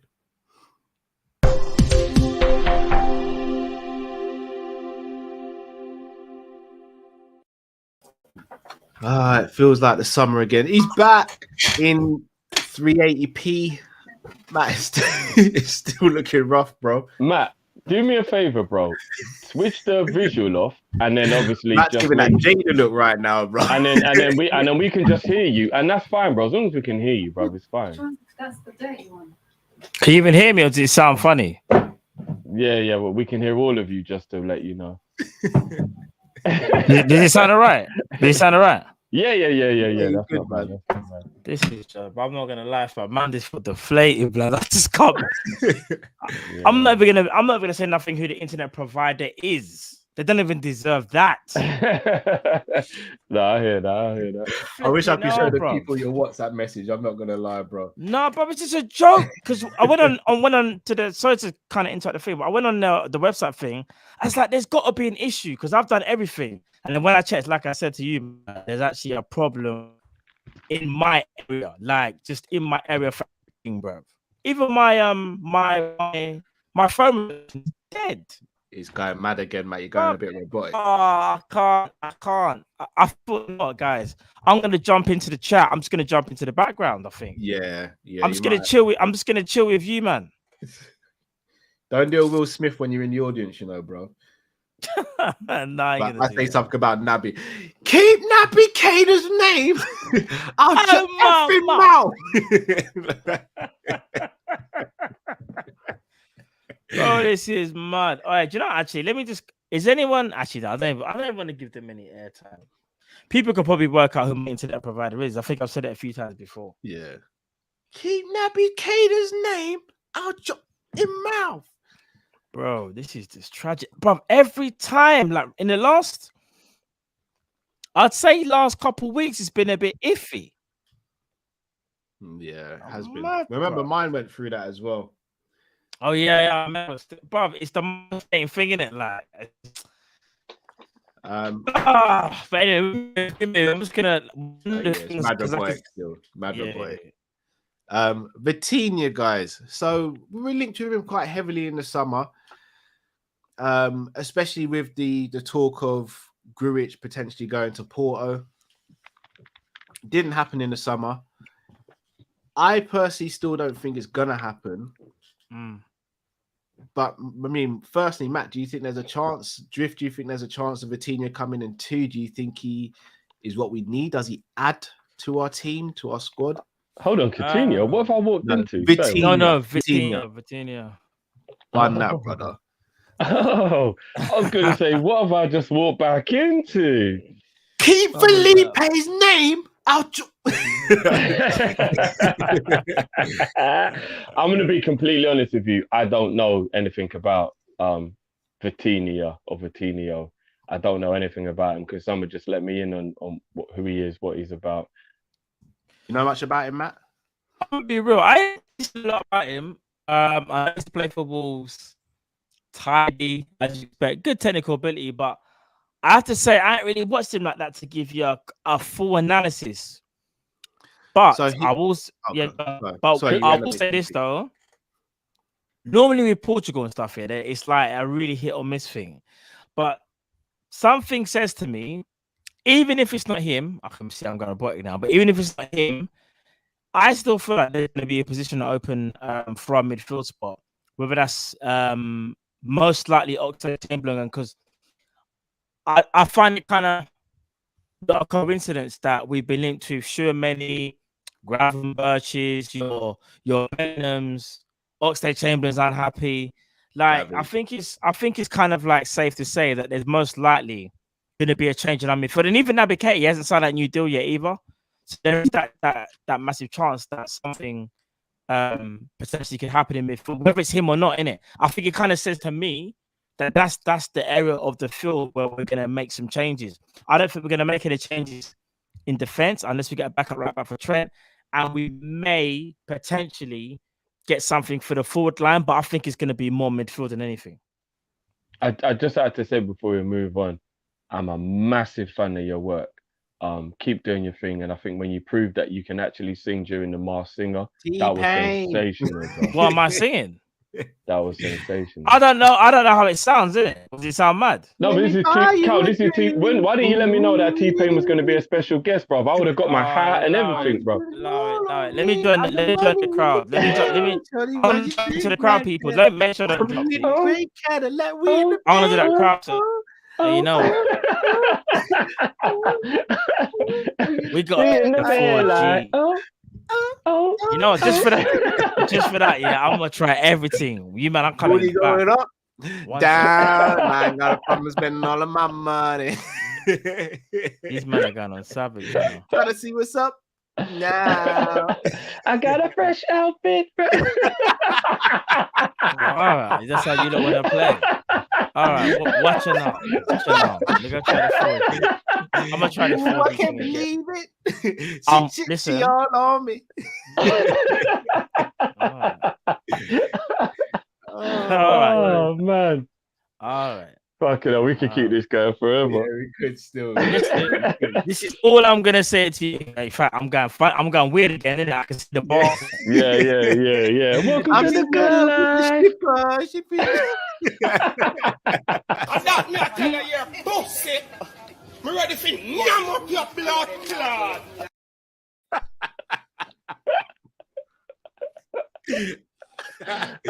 Thank you to the Wi-Fi provider, yeah. Oh my god. Go suck your mother. Me ready for 1 hour no ramp with me and see me now flush on the face, pussy. Big I go suck your mama. That's when you know I'm leaving the building. We go flush on the face. Oh my days. This is gonna be Matt on the phone to his Wi-Fi provider. What? Me have plans soon in a pussy. Me have wicked plans soon in a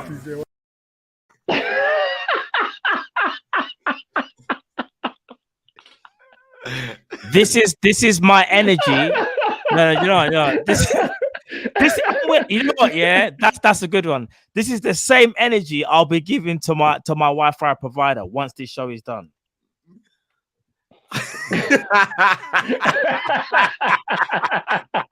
I'm keeping that same energy. Was that the Ethernet? That's the Ethernet, isn't it? That's the Ethernet cable. No, that's Matt outside. You know the box that's at the end of the road.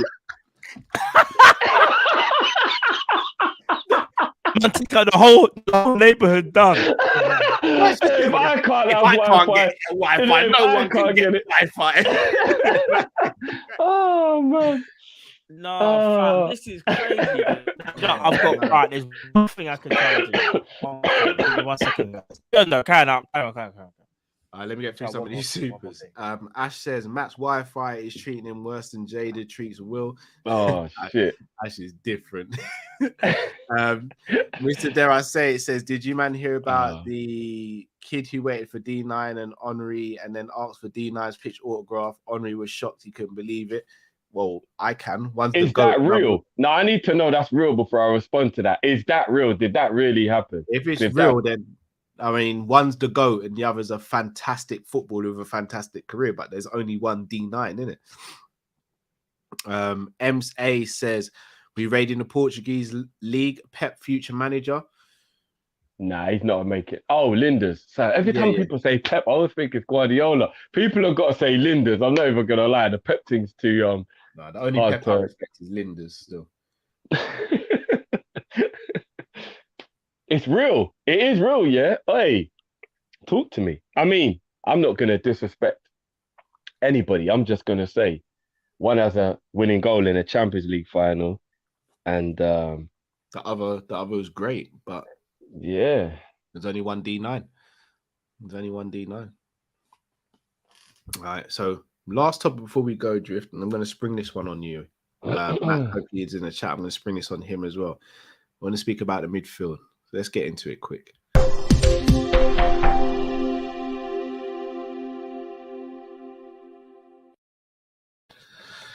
Midfield.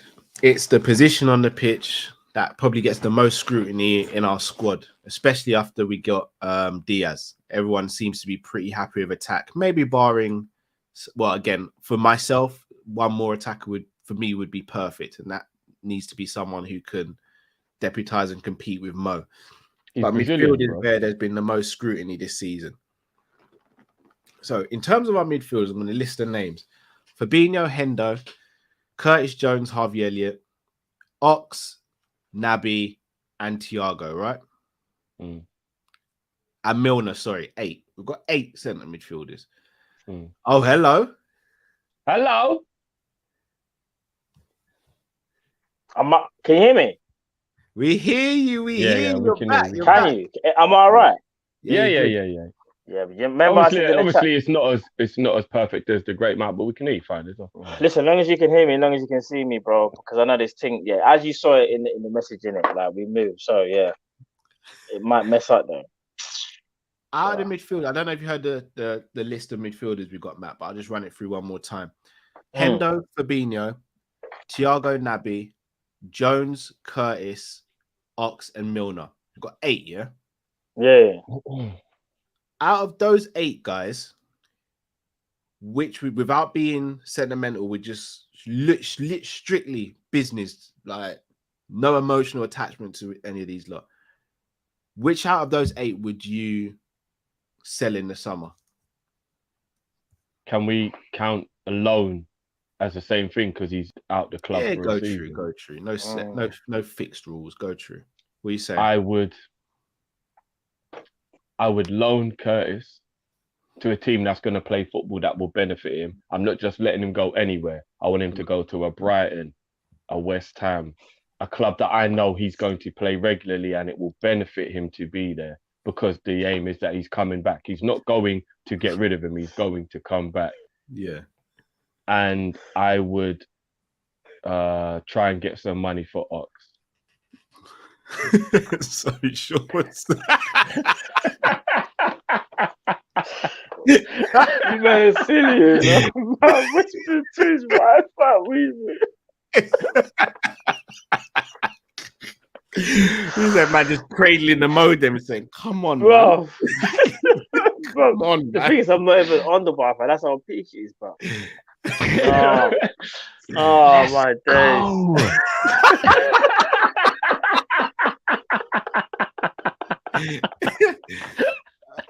Oh man. Oh, I feel like the guy in the video that's talking to my Wi-Fi, like, me ready for yam your block.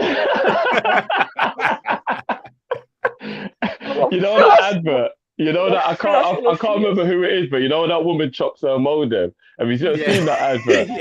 It's the samurai out. Yeah. Oh man, it's been a long Monday, man.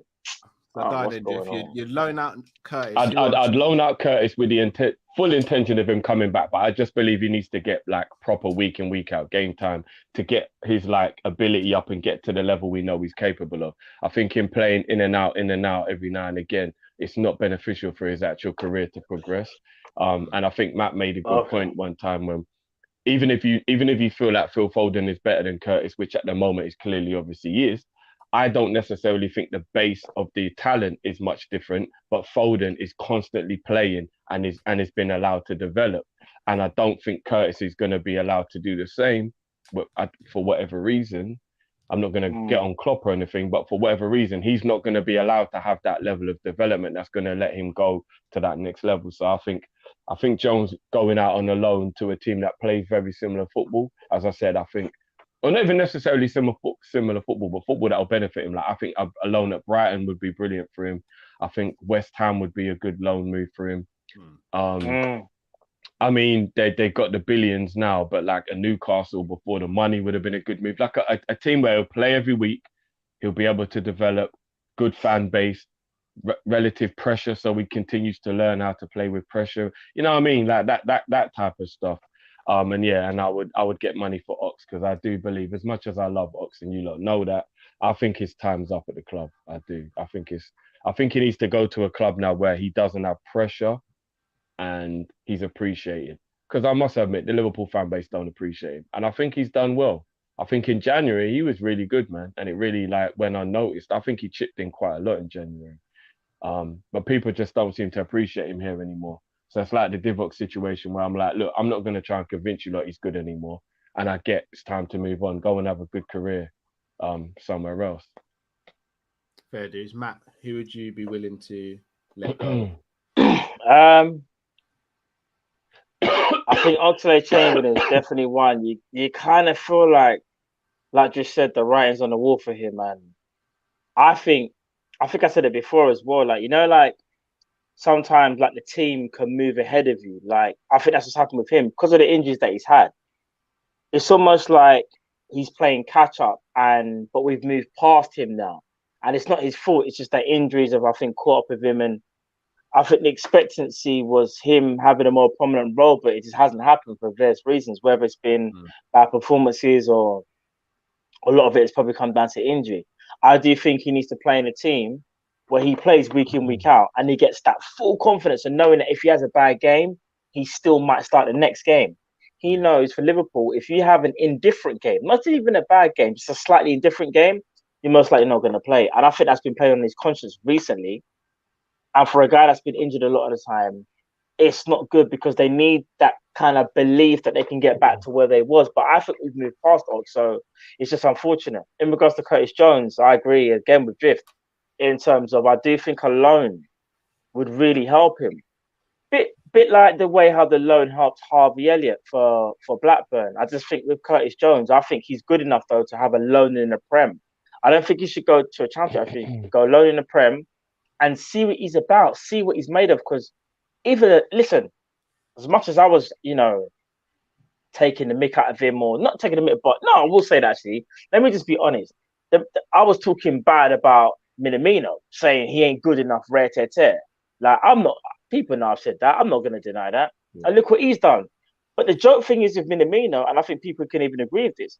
Minamino didn't even have a good loan spell, but has come back and done absolutely mad stuff. But I just think the loan spell kind of showed him bro, if you don't take this opportunity, or if you don't do something, this is to kind of show you just because we got you, a year later we can still sell you. I think that was kind of the knock on the head that he was like, listen, I need to do something. It didn't work out for him, but luckily he was given another chance and he's taken it with open arms. Do you know what I mean? He's done the best that he can. So that's another thing I think Curtis Jones could do. I don't think we should sell Naby.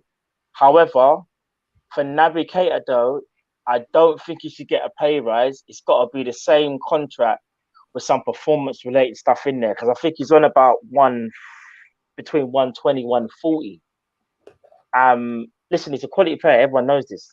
Everyone knows how much I rave about Naby Keita, but we just got to be realistic as well. We have to be careful that we don't, even tie him up to a new 3-4 year deal, and then we find out, a year later that he's still having his injuries. So we have to be careful.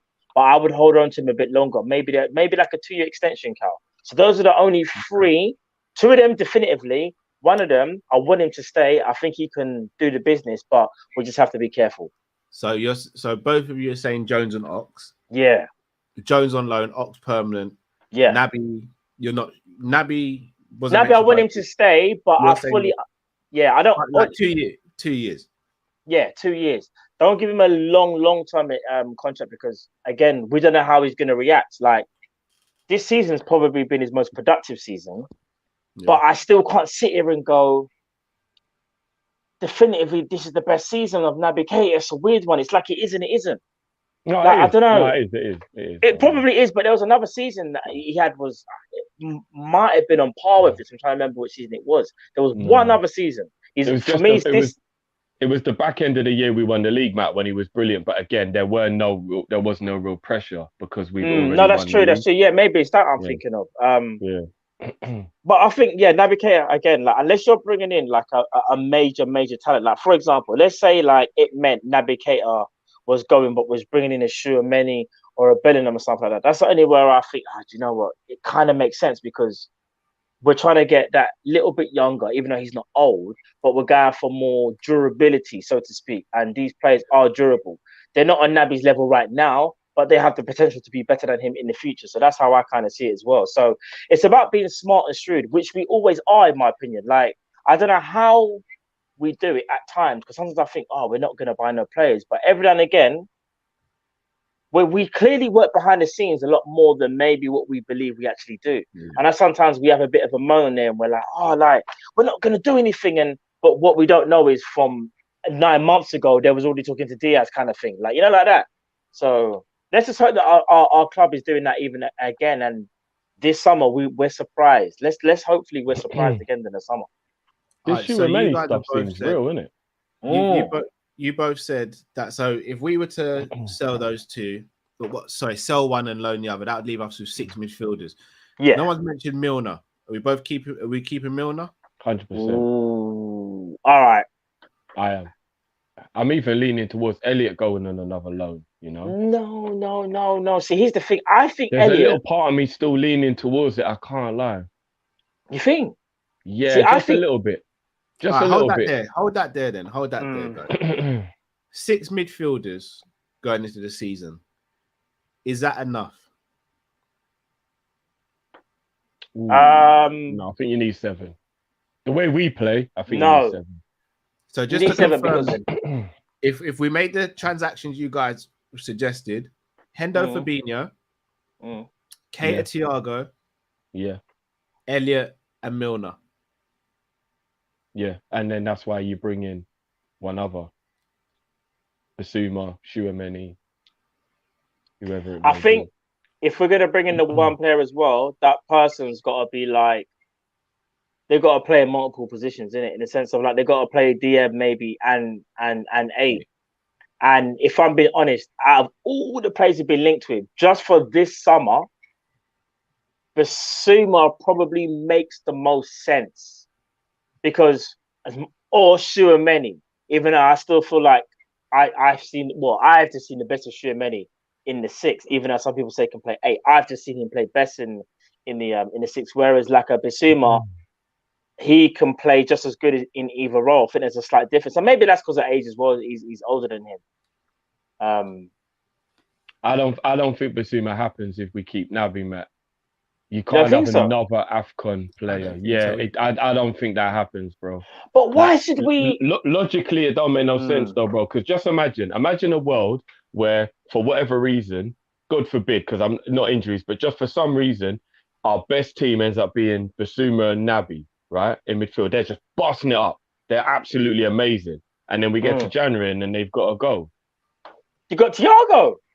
Yeah, but the point is you can't have 2 of your main midfielders both leaving the way we have 2 of our main attackers, man. You're affecting too many areas of the field all at the same time, bro. But let me throw this back at you then. I get what you're saying. What about Falehu in the comments is saying the next AFCON is June 2023. Yeah, it's not that far away. This is what I'm saying. No, but June, bro. No. Yeah. Yeah. But it's been moved to the summer, you mean? Oh, sorry. Okay. But is it? That's only because of the World Cup, innit? For the last 4 years, Mane and Salah have been our best attackers, and we've accepted them going. Why can't we do the same for the midfield, except for, as things stand, let's just say as things stand, we will still have a Thiago and a Henderson. Yeah, but remember, you've got to worry about other issues like fatigue, injury. Like, I just feel like Klopp would be I think he's too annoyed with the fact that players already have to go to add another player he's got to add to go in.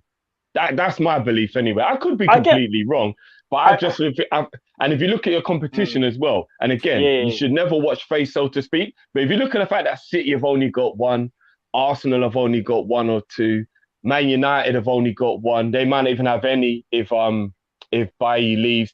You know what I mean? You're looking at all the competition like, wow, we got 4. shit. Like that means every time that competition comes around, we're way more affected by it than every. Like Chelsea's only got Mendy. Like everyone's only got one and then we're just like bang, 4, boom. Like I don't know. I don't know if it makes any. I don't know if it makes any sense from that. Here's the thing. No, I get what you're saying, but then I kind of feel like as well, like with the other teams, yes, you're right. That obviously they got more. But we've been dealing with the Mane and Salah thing for a while, and it hasn't been nice, but we've dealt with it. Now, if you add in Bissouma, that makes it 4 in it, obviously including Naby. I hear that you're taking out 2 out of the midfield. And people be like, oh, that's crazy. Maybe it is, but then, I don't know, are we saying we can't cope for a month without either of them? Because what's so mad is, I saw a comment, I'm not going to read out who it is. Someone said something like, oh, Matt, you're crazy or whatever. But I bet that same person probably don't even rate Keita. That's also mad. So it don't really matter if he goes AFCON. This is what I'm trying to say. Like, it's like make up your minds. Like, if you feel like a player's rated, you kind of got to show that by showing he's a part of the squad. But then if he goes, you're like, you know what I mean? Like, make up your mind. Is Naby Keita, is he worth it? Is he worth keeping at Liverpool? If that's the case, then we should be able to accept when he goes AFCON. Do you know what I mean? And it'll be the same thing with Bissouma, but I don't think Bissouma would have these issues that Naby had because Bissouma's never injured. But my whole point is that don't do this flip-flop thing. Like, you don't like him, but you're worried about him going AFCON. Like, what's all that about? Like, make it make sense, bro. You know what I mean? Yeah, but we're talking about the people who do think he's... No, and it's like, this is just to that person, because I reckon, and again, I could be, swinging for the fences here, but I'm pretty sure from the way how I saw it, it's like, well, you don't rate the player, that's fine. But then if you don't rate the player, you can't be upset if he goes then. If he goes to AFCON. Like, do you know what I mean? I'll be honest, for the first time, if we sign Bissouma, I don't think it'd be ideal losing 2 midfielders around the time of year. But we'd be in a situation where we could cover it. And cover it very, very well. The problem I have, and again, not even just saying this, I probably would move Naby on this summer. You would? I would, yeah. Okay, why? I just don't think, for me, his time here hasn't justified getting a new contract. And from what we get from him when he plays, I feel as though we can get someone else in who's younger, who can replicate or do what he does to a better standard. Don't think he's a rubbish player by any stretch of the imagination. The injuries still worry me. His reliability and inconsistency still worries me as well. But I feel as though if we give him a new contract and he still continues to have these problems, then I think it puts us in a bad position. If we don't sell him and we just keep him on the same contract and he goes down to a year but doesn't have a good season, we're going to end up losing him on a free. All right, let me say this about Naby Keita. You're saying someone who can, and you said potentially, so I fully agree, potentially could do better than him. Bro, when Naby Keita with Henderson, I think I've started this season, if I'm not mistaken. Or is it maybe, I'm trying to think of the stat, but bro, they don't lose. You see Naby Keita when it comes to, we talk about, some people be like, defensively he's not the greatest, bro. Defensively, he's actually very, very, very good. There's this perception as well. Bro, there is this perception that because Naby Keita is not as dynamic as, say, like a Bissouma and don't sprint around the pitch like a Kante, people feel like those are deficiencies, right? Yeah. But that's just not part of his game. Naby's a very smart footballer. Bro, I'm going to be honest. There's not many people in the Prem that I'm not going to lie. Say what you really want to say, bro. You see, if you ever run with the gun them with the boat, you have to kill your blood clot.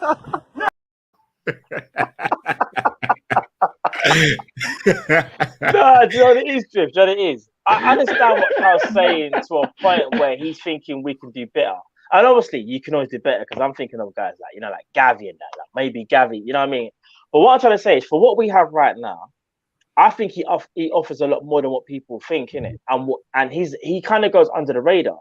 Because if we want to talk about and say, injuries, and that is the main thing of Naby, because I kind of feel like when Naby plays, 7 to 8 times out of 10, I think Naby plays very well. They'll obviously have the old game where he doesn't play well as a human being. But we got to have that same energy of Thiago there. Because even though Thiago's a better player, no, let me land. No. We're not doing this. Because if Thiago, see, you man are shaking your heads already. Yeah? You man are, see how you man are backing up already because I just swang of the left, yeah? But remember what I'm going to say. So you can't see it's not. Huh? You can see, though, right? I'm legally blind. I can see, barely. Let me land this. Let me land. If this was on commentary, if this was UFC right now, all you'd be hearing, oh, Max rocked him. Callum's rocked.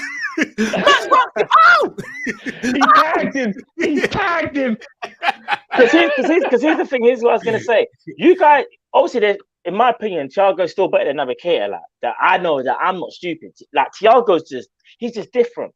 But here's the thing, though, Cal. If we're talking about injuries, bro, Thiago is injured.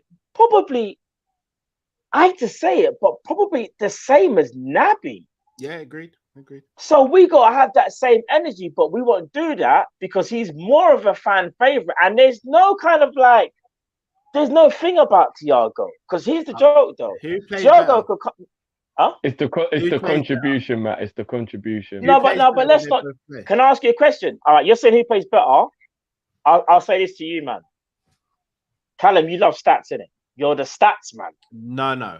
I think stats are subjective. Sorry, stats are contextual. Also, I always say this. The eye test is subjective. Stats are contextual. All right. This ain't even about stats though. I like that. They've hardly they've hardly played together. So that's kind of that. So when they play together, we can't even really do that. They hardly play together, right? So it's either or. When Naby Keita plays, I'm pretty sure we've got near enough the same win percentage. So when Thiago's not playing and Naby Keita is in that starting lineup, we've got pretty much the same win percentage because they normally both play left CM when one plays, innit? Because obviously, you know how it is. I always joke about and say, Klopp never likes to play them together. But that says to me that they're both doing an amazing job, but they do it in different ways. Thiago will pass you off the pitch. No, hear me out. Thiago will pass you off the pitch, break lines. Naby Keita will drive with the ball. Naby Keita is just not as spectacular not spectacular, subtle in how he does it. Please fasten your seatbelts. Do you get what I'm trying to say? We are experiencing turbulence. But it's cool though.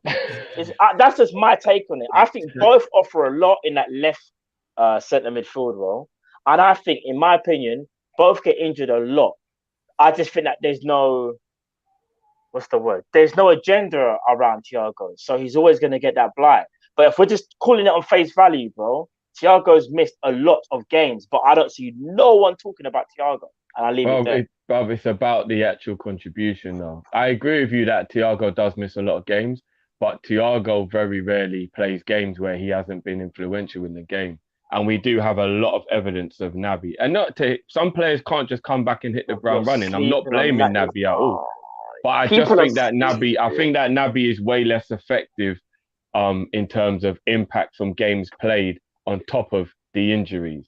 That's just that for me personally, that's just what I believe. But I say keep Naby, bro. So I'm not being shady or anything. Like, I think Naby deserves to stay. I do. I think we should give Naby a new contract, and I agree with you also that Naby's contract should only be what he's on, not a pay rise or anything. It'd be really stupid to give him a pay rise. You know what I mean? I agree. You can't order 10 packages from Amazon and 5 out of the 10 times it comes and something's broken, and then tip the delivery man. No, but you know what I mean. I just think that left centre midfield role, they both offer something different, and I think it's very. The thing is, Naby Keita is a very different player from Thiago, and because Thiago's kind of got that love from the fan base, like when he first came in, I think it kind of gets skewed a bit about his, about him missing games. But bro, I'm not gonna lie, like, even this season, I mean, I could be wrong here. I'm not sure. I haven't even, and this is a stat I haven't looked up. Thiago's probably made more appearances, maybe, but I don't know. I don't even know. But again, but when I look at how well we've done this season, you see how I've said how they both haven't played together, so we can't even do that. It's either been either or. Bro, Naby Keita has been instrumental. Like, in my opinion, I guess it's my opinion, and correct me if I'm wrong, guys, yeah? Instrumental? Naby Keita I think he has been instrumental in a lot of our games that I think has gone unnoticed. Like, for example, our biggest and best win this season is Man United. Who was man of the match, or who do you think was our most complete midfield performance? Naby Keita for me. Like, Naby Keita has actually played so well this season and don't get the plaudits, in my opinion, that I feel like he's never going to get, because there's the stigma of, if he plays well, he gets injured, people just like, I can't be bothered with this guy anymore. It's the frustration, isn't it? It's the frustration of getting that's injured. true. I still think Henderson rivaled him in that Man United game in terms of performance, but he was brilliant in that game. I'm not saying he wasn't. No, not for me in that game, Drift. But again, I'm not doing the whole. Naby was a 10. Naby was a straight 10 in that game. But again, I don't. Brilliant, but yeah. But again, I don't want people to think that I'm doing the blind faith thing either, in terms of like, because it's Naby Keita, I'm just gonna. Because here's the thing, like I've told these man already, like, say for example, like Liverpool could like get Gavi, for example, from Barca. I'm not gonna lie, Naby Keita had to go. I'll be like, I don't want to see Naby go, but I understand it, because I think Gavi's like he's going to be a world-class talent. So I'll be willing to accept that. But you see, like how, unless it's got to be something extra special, I don't think, me personally, I don't think we should get rid of him unless it's something. Let me just ask you this question quickly, Matt. Yeah. If we were going into a title-deciding game with Man City, I'm playing Naby Keita. You heard me. Yeah. You would no. And the decision was Thiago or Naby. Which one of those two are you picking? I'll probably go Thiago, because he's built up a better relationship with Fabinho. However, no. I just mean based on the ability of the player. Yeah. No, I will go. No, but I'm just saying that but I'm basing it on that though, because they both do different things. I'm basing it strictly on he's got a better relationship, like I've always said, with Fabinho. But you see that right-hand side midfielder, which Naby's also done well in. I would actually, people are gonna come at me at this, but I'd rather go, if everyone's on form, I'd rather go Naby Keita over Henderson. So in that game, I'd see if it works. I personally would. I'd go Naby Keita, Thiago, and Fabinho. So you think Naby could protect and fill in for Trent? Yeah, in different ways. He has done. Bobby's done it before.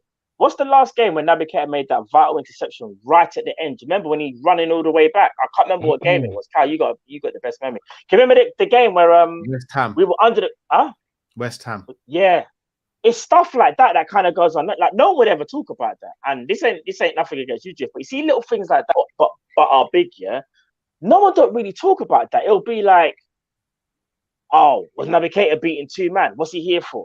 If he's gonna play like Wijnaldum, what's he here for? It's like, bro, like. He's offering a lot to the team, but it's just that it's not on a bombastic way. I think that's why people, I don't know, man. Maybe they expected something a bit different, but it is what it is. I remember, I'm the one who's saying that we should keep Naby. Like I believe we should keep Naby. I don't think. Naby should go. I think this season Naby's proved himself to get an extension, not a pay rise or anything like that, but I think he has deserved an extension. Because the game against Man United, Kate was on the right, innit? Because it was. Yeah, but because Hendo was in the sixth that game. Yeah, it's mad, isn't it? Because I'm telling you guys, it's just combinations, isn't it? It's just one of those. It's a weird one because, it's mad, isn't it? Because against City, I do think though we have to start Fabinho, Thiago, Keita, or Henderson. For me, those are the only four that will be in the running for the three midfield spots. No one else, in my opinion, gets close. Harvey Elliott's just come up from injury. Just you can tell his confidence is a bit low. Milner, I'm not going to go into it. I rate him, but we saw what happened against Chelsea. Who else is there? Is that it? Oxlade-Chamberlain? Is that it? I think. No, and Harvey Elliott, isn't it? I said Harvey. Oh, okay. Yeah, so it'll just be those four midfielders vying for the three spots when it comes to that Man City game. As long as Klopp picks at least three. I agree with if it's not that, then I'm not gonna lie, we might be doing a lot of head scratching because we might be like, wow. I want Naby off the bench in that game, for whatever, even if we're winning or losing, because I think Naby can make a good contribution, whether it be keeping the ball and managing the game, or whether it be taking the game to the opposition to try and get a goal. So I want Naby on the bench to come on with like half an hour if the game isn't going well, or if we need to start managing the game. So either way, I'm all right. But I would go Hendo, Thiago, and Fabinho for the City game, and then I'd keep Naby in reserve to change it up a little bit. No, fair enough. Because I think the one thing I'll say about Hendo, as much as you lot know I love him, is that I don't think Hendo off the bench makes any difference attacking wise. I don't think Hendo helps off the bench. So if you go with Naby, Thiago, and Fabinho when you're losing and you go to make a change, Hendo doesn't help in any way in that change. And that's the reason where I will give the credit to Naby, because I believe Naby can come off the bench and make a difference either way, because he is talented. No doubt about it. He is talented. He can keep possession and help manage the game, or he can take people on and help win the game. So I think he's a much better option off the bench in a game like Man City. Do you know what I mean? So that would be my take on that one. Fair dues. Just for me in the summer, I would move on Ox, Naby, Curtis Jones loan. I wasn't on board with, but I'm. You guys are starting to rim me around on that.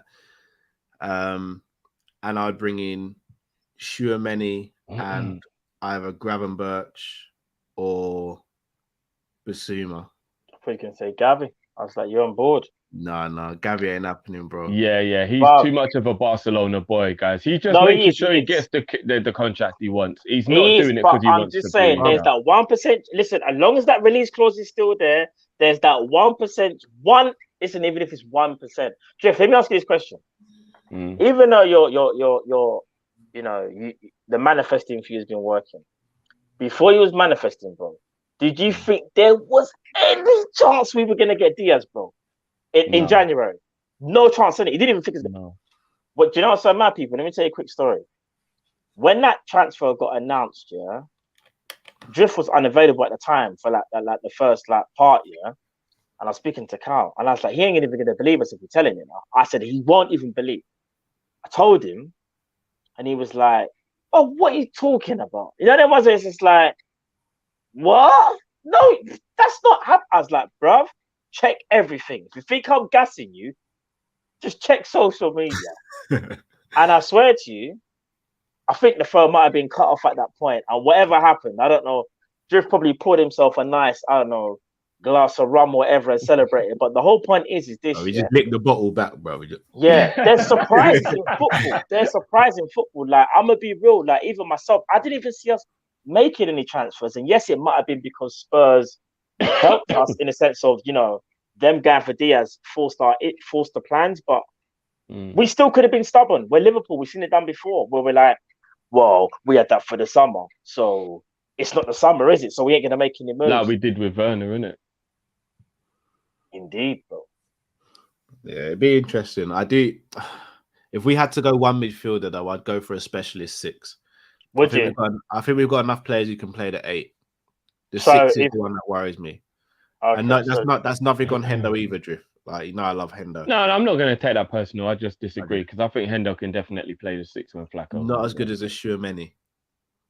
Yeah, but I don't think that bothers me as much if the number 8 is a very, very good player that we bring in. So if Basuma comes into play 8, I'm all right with Hendo playing 6. You know what I mean? Like that, for me, that's okay. I'm still not even going to give up on Neves because I believe if we're going to play possession football, I still think that would be a brilliant signing. Like, I really do still think Neves would be a brilliant signing. He played the same way Thiago does, just not as well, but still to a high level. And at some point, not tonight, because obviously we're nearly finishing up now, I still think there is a very, very good chance that Nico Williams is good enough to be the backup right back. Like, I genuinely believe it, boys. I know, like I said, we're not going to go into that. Just put a pin in it and remind me to bring it up for another show. But I think Nico Williams for Wales and for Fulham is showing that with a little bit more maturity and a little bit more experience as a backup. Because remember, when you're backup, you're not expected to be the guy who plays every week. But I think as a backup player, I think he's adequate. Like, I really do, because he has a very similar style to Trent, but just not as great a passing. He can go forward. He knows tactically how to do things. You know what I mean? Like, he's of a similar speed in terms of pace. Like, and he's a goal scoring threat. I can't lie. I can't lie to you. Like, I saw it before. I laid off a little bit because his performance did dip down. He's not a goal scoring threat, bro. No, I said he's a goal scoring threat. He's not a threat, bro. Nah, he is a goal scoring threat, bro. He is. How? Based on in and around the box, I trust Nico to be able to create a chance or to have a shot on target. I do. I think he's proving that he's only 19, 20, remember, guys. He's young. He's going to develop. He's going to get better. I'm not denying that, but he's not a threat on goal right now, bro. I never said a threat on goal like oh my god, like he's absolute. I'm just saying I do think that he is a goal threat in certain scenarios. I think he's capable. I do, and I think it will only get better. I'm not gonna lie, guys. I genuinely don't believe that Williams is the washed up, ain't good enough player that a lot of our fan base believes. Not washed up. Not washed up. I believe that Nico Williams has definitely got something to offer Liverpool if he continues on this trajectory. And I'm all right with that, man. Like, I'm not going to lie. Like, I know international football is a little bit different, but even the flexibility, guys, he can play left back as well. And not that we want him to. I'm just even saying that flexibility that Klopp loves in a player where he can play more than one position. Do you know what it is? When it comes to Nico Williams, it's not like I've always said this, yeah, and I've been quite loud about it. I just think we could do better, like how Carl feels like we could do better than Naby, so to speak, but in a different way, because Carl's more speaking about availability and maybe consistency. I'm talking about it's not that Nico Williams is bad, but I think quality-wise we can do better. So in a sense, the same way how we see the Robbo and Tsimikas kind of thing, I want us to see the Trent and whoever it may be. I just don't know whether Nico could be that guy.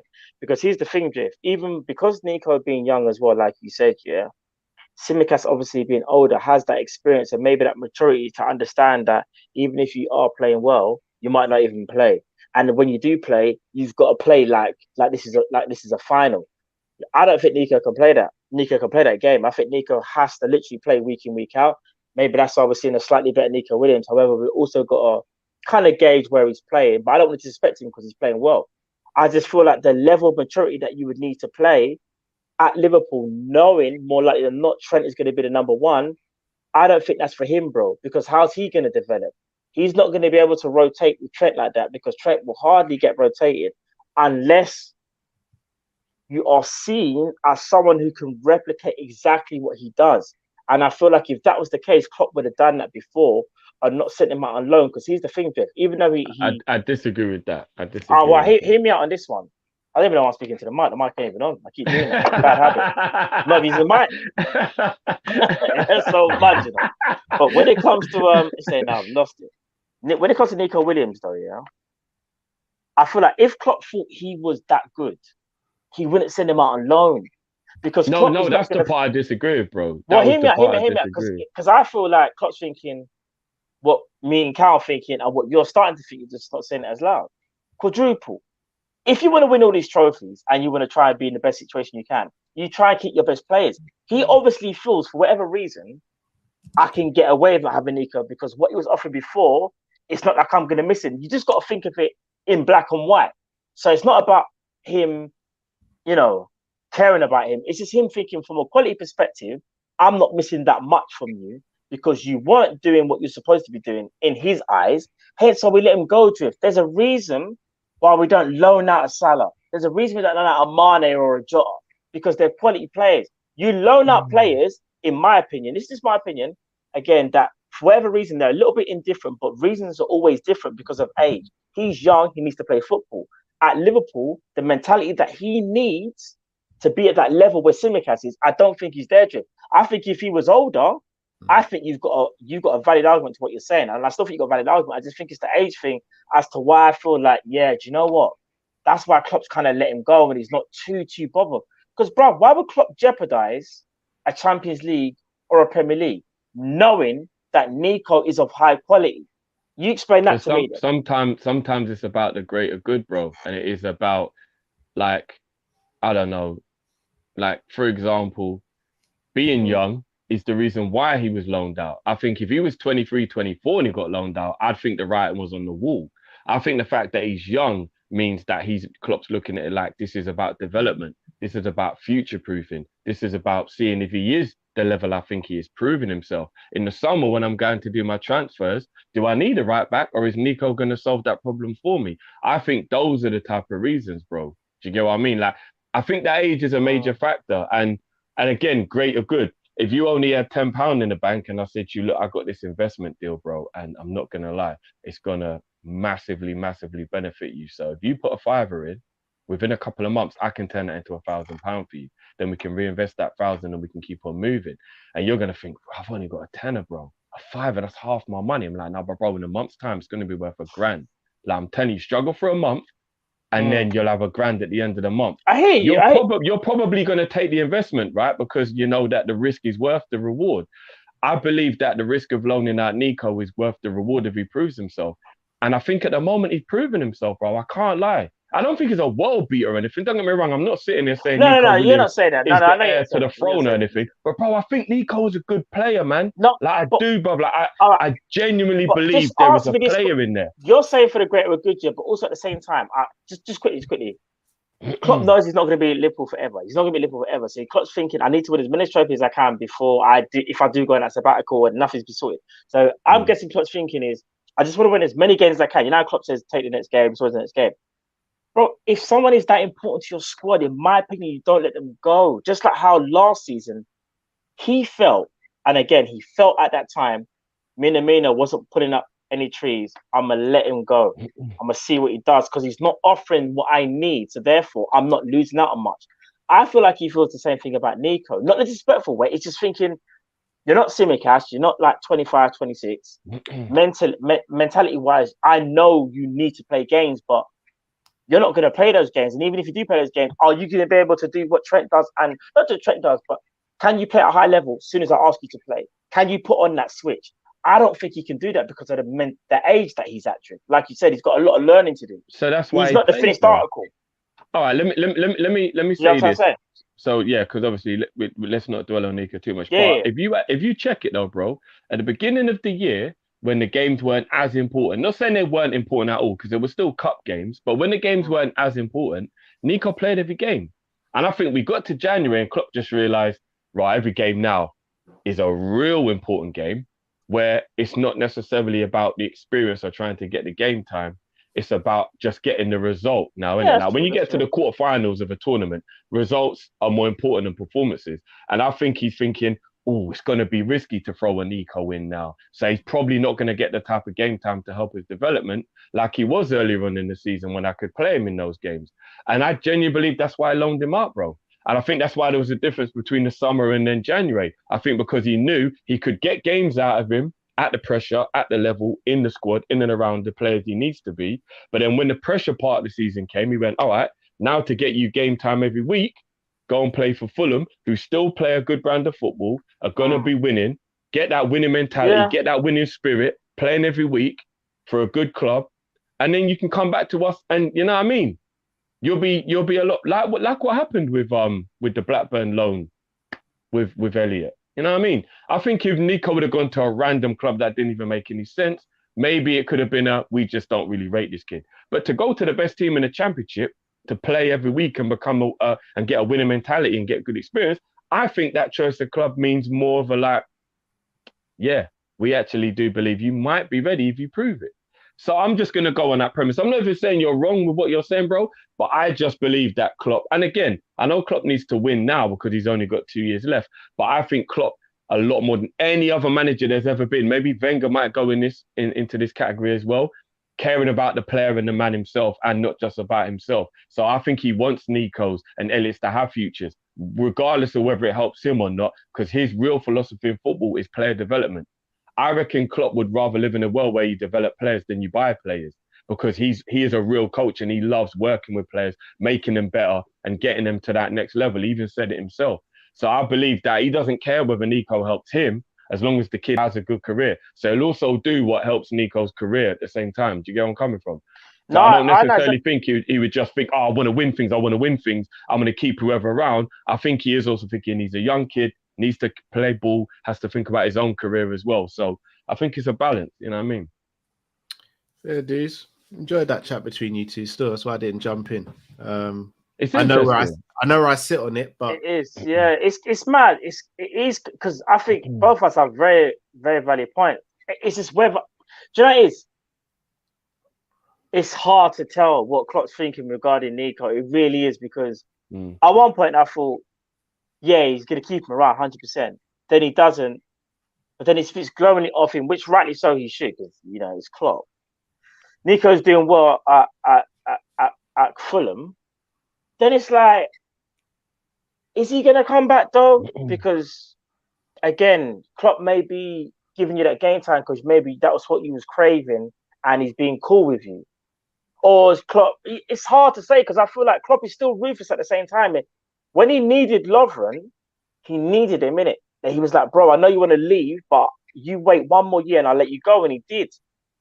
But Lovren was obviously of a senior level as well. So it's hard to say when it comes to like a youth player. Like if Nick, because there was a lot of reports from before in the summer saying Nico's going to go, Nico's not happy, rare. Maybe Klopp kind of just said, you know what? He's asked me from summertime. He wants more game time. I'm not playing him.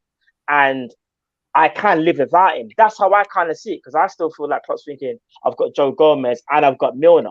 And people can't even say that's not the case because Milner played against Man City. And if I'm not mistaken, what Nico fit that game?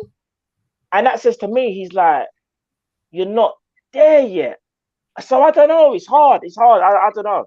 I'm just giving my take on it again. And I mean, the Minamino thing as well. I don't even necessarily think the Minamino loan was that he didn't want him anymore, you know, boys, because there's a part of me that still believes as much as Minamino was played this season and important games as well, I still think that could have possibly been a strategic move to get him Premier League experience where he knew he wouldn't play that much with us as well. Like, I don't necessarily think the Minamino move meant he didn't care about him. Now look at it in hindsight and I look how much football Minamino's played this season.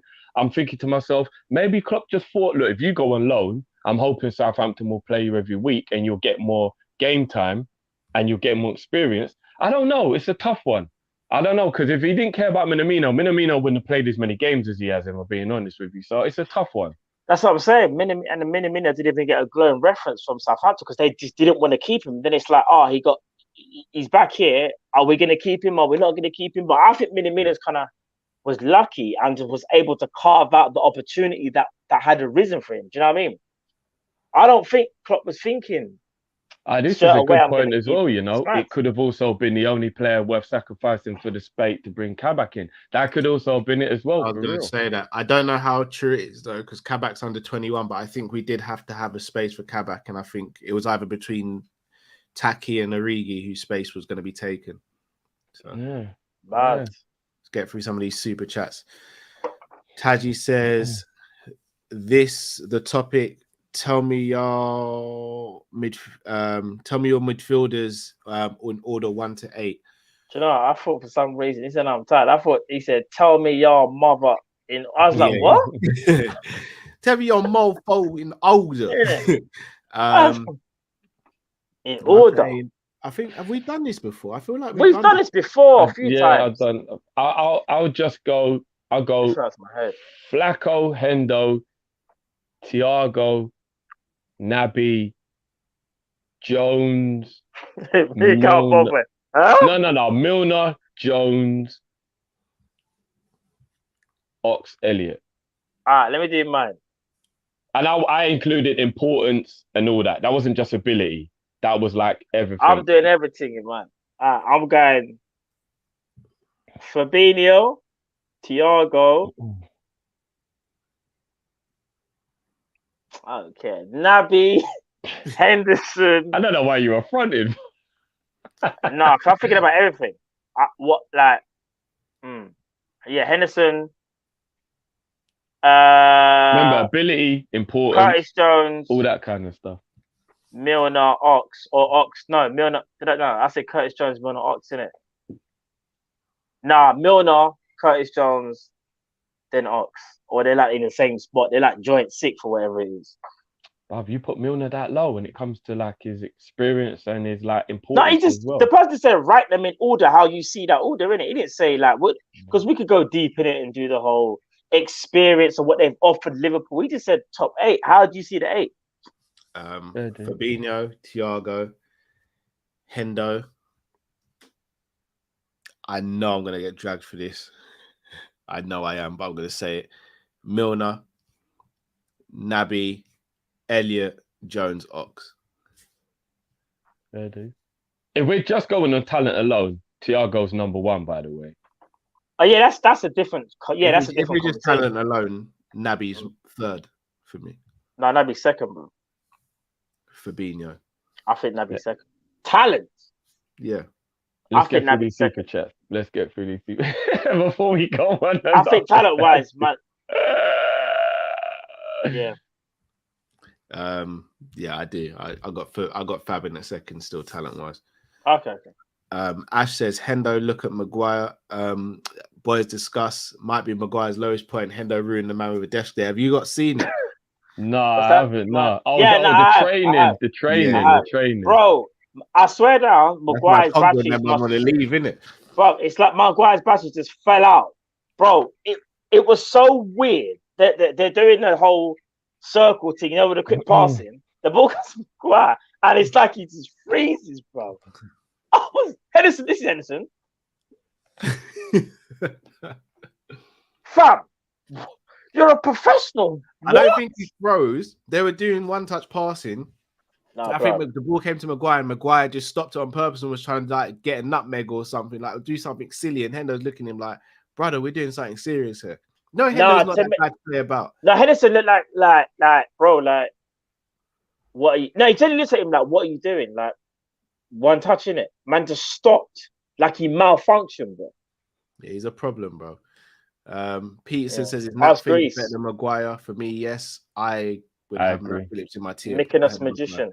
Never forget that. Never forget. I genuinely don't believe that it is a outrageous take to say that Nat Phillips is better than Maguire. It just isn't. Yeah. The Milner thing, and I really quickly, like in like 30 seconds, clean up why. No, it's not that deep. It's not that deep. I think I should answer. The reason I've got Milner ahead of Naby is because I think Milner offers leadership that, for me, is only second to Henderson in the team. I also think he is someone that can give you a good set piece if you need it, if Trent's not on the pitch. Penalty situations, again, I think he's excellent. Also, from a controlling standpoint, I think he's very good. Not as good as Naby, but I think he's very good. And also, defensively, I think he's slightly better than Naby. In terms of talent, hear me out. In terms of talent, Milner better than Naby defensively. I said slightly. Yeah, I do think slightly. Yeah. Huh? I do, man. Bro, I do. Cal, you've been notorious like me for saying when Milner comes, it's like he just wants to give away a foul. No, I agree. But I've also seen Naby do some wild things where I'm like, Naby, what are you doing here, bro? But more than Milner? Well, Milner plays more, so we probably see it more from Milner. But I see it from Naby. I see it in Naby as well, bruv.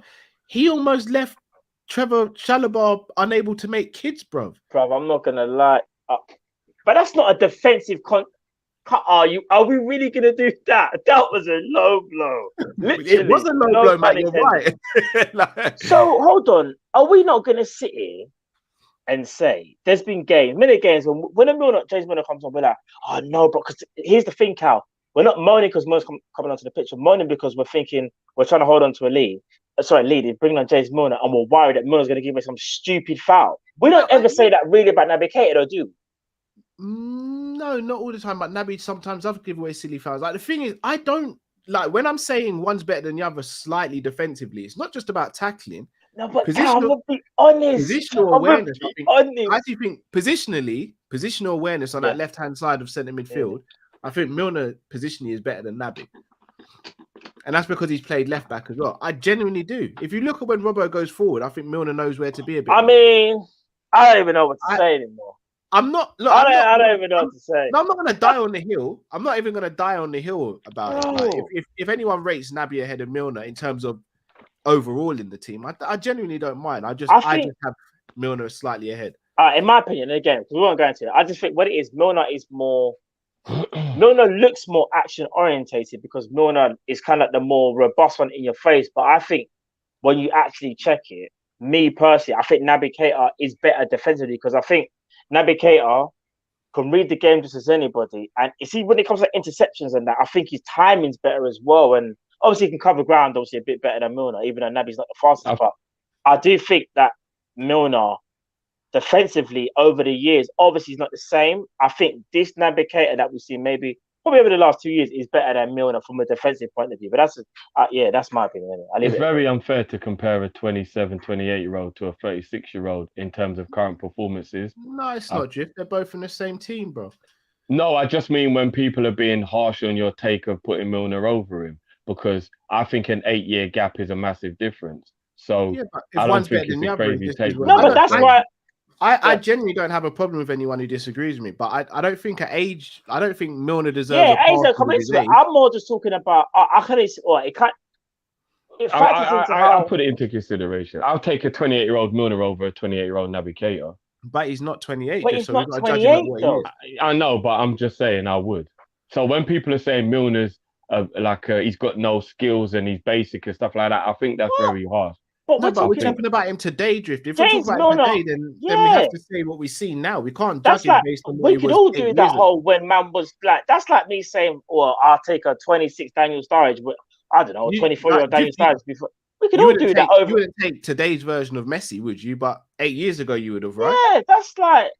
No, I get that, but when people are saying stuff about Milner, I'm saying just remember the player he was, and he is 36. Don't be too disrespectful to him because no one's not saying that. But I'm not talking to you two. I'm talking to people who go, "Oh, Milner's basic. He's a crap player, whatever." I'm like, just don't be disrespectful about it because he's nowhere near a crap player or a basic player or any of that. But obviously, people are gonna have. If someone calls Milner basic, I'm not gonna really sit there and argue about it.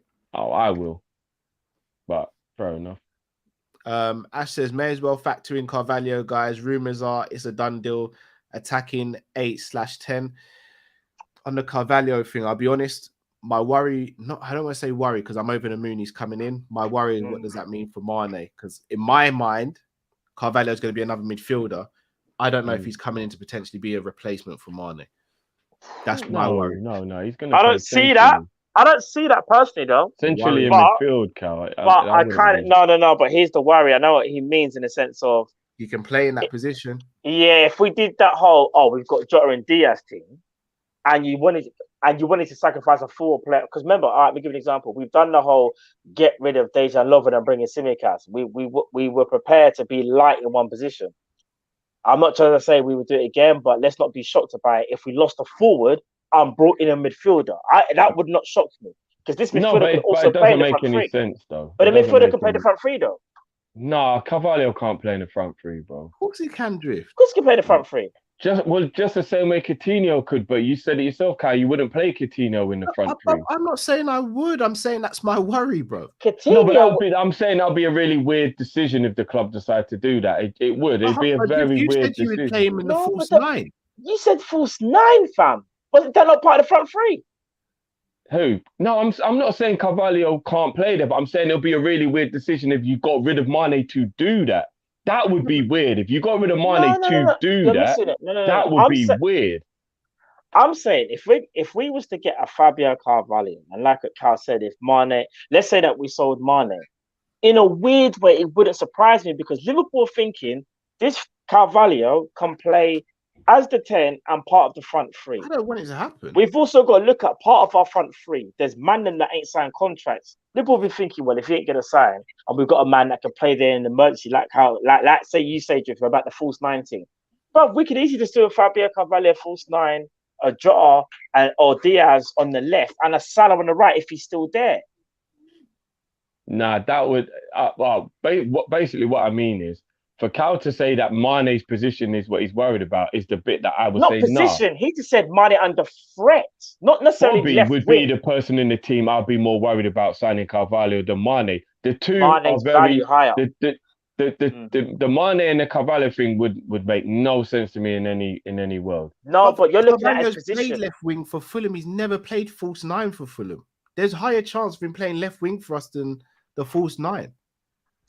Yeah, but again, it would still be that kind of Coutinho way of doing it, where it's like, is it really a good idea to make the sacrifice of one of the proven guys to do City, that? I think Carvalho played. I don't want it to happen. Did he play? Was it false 9?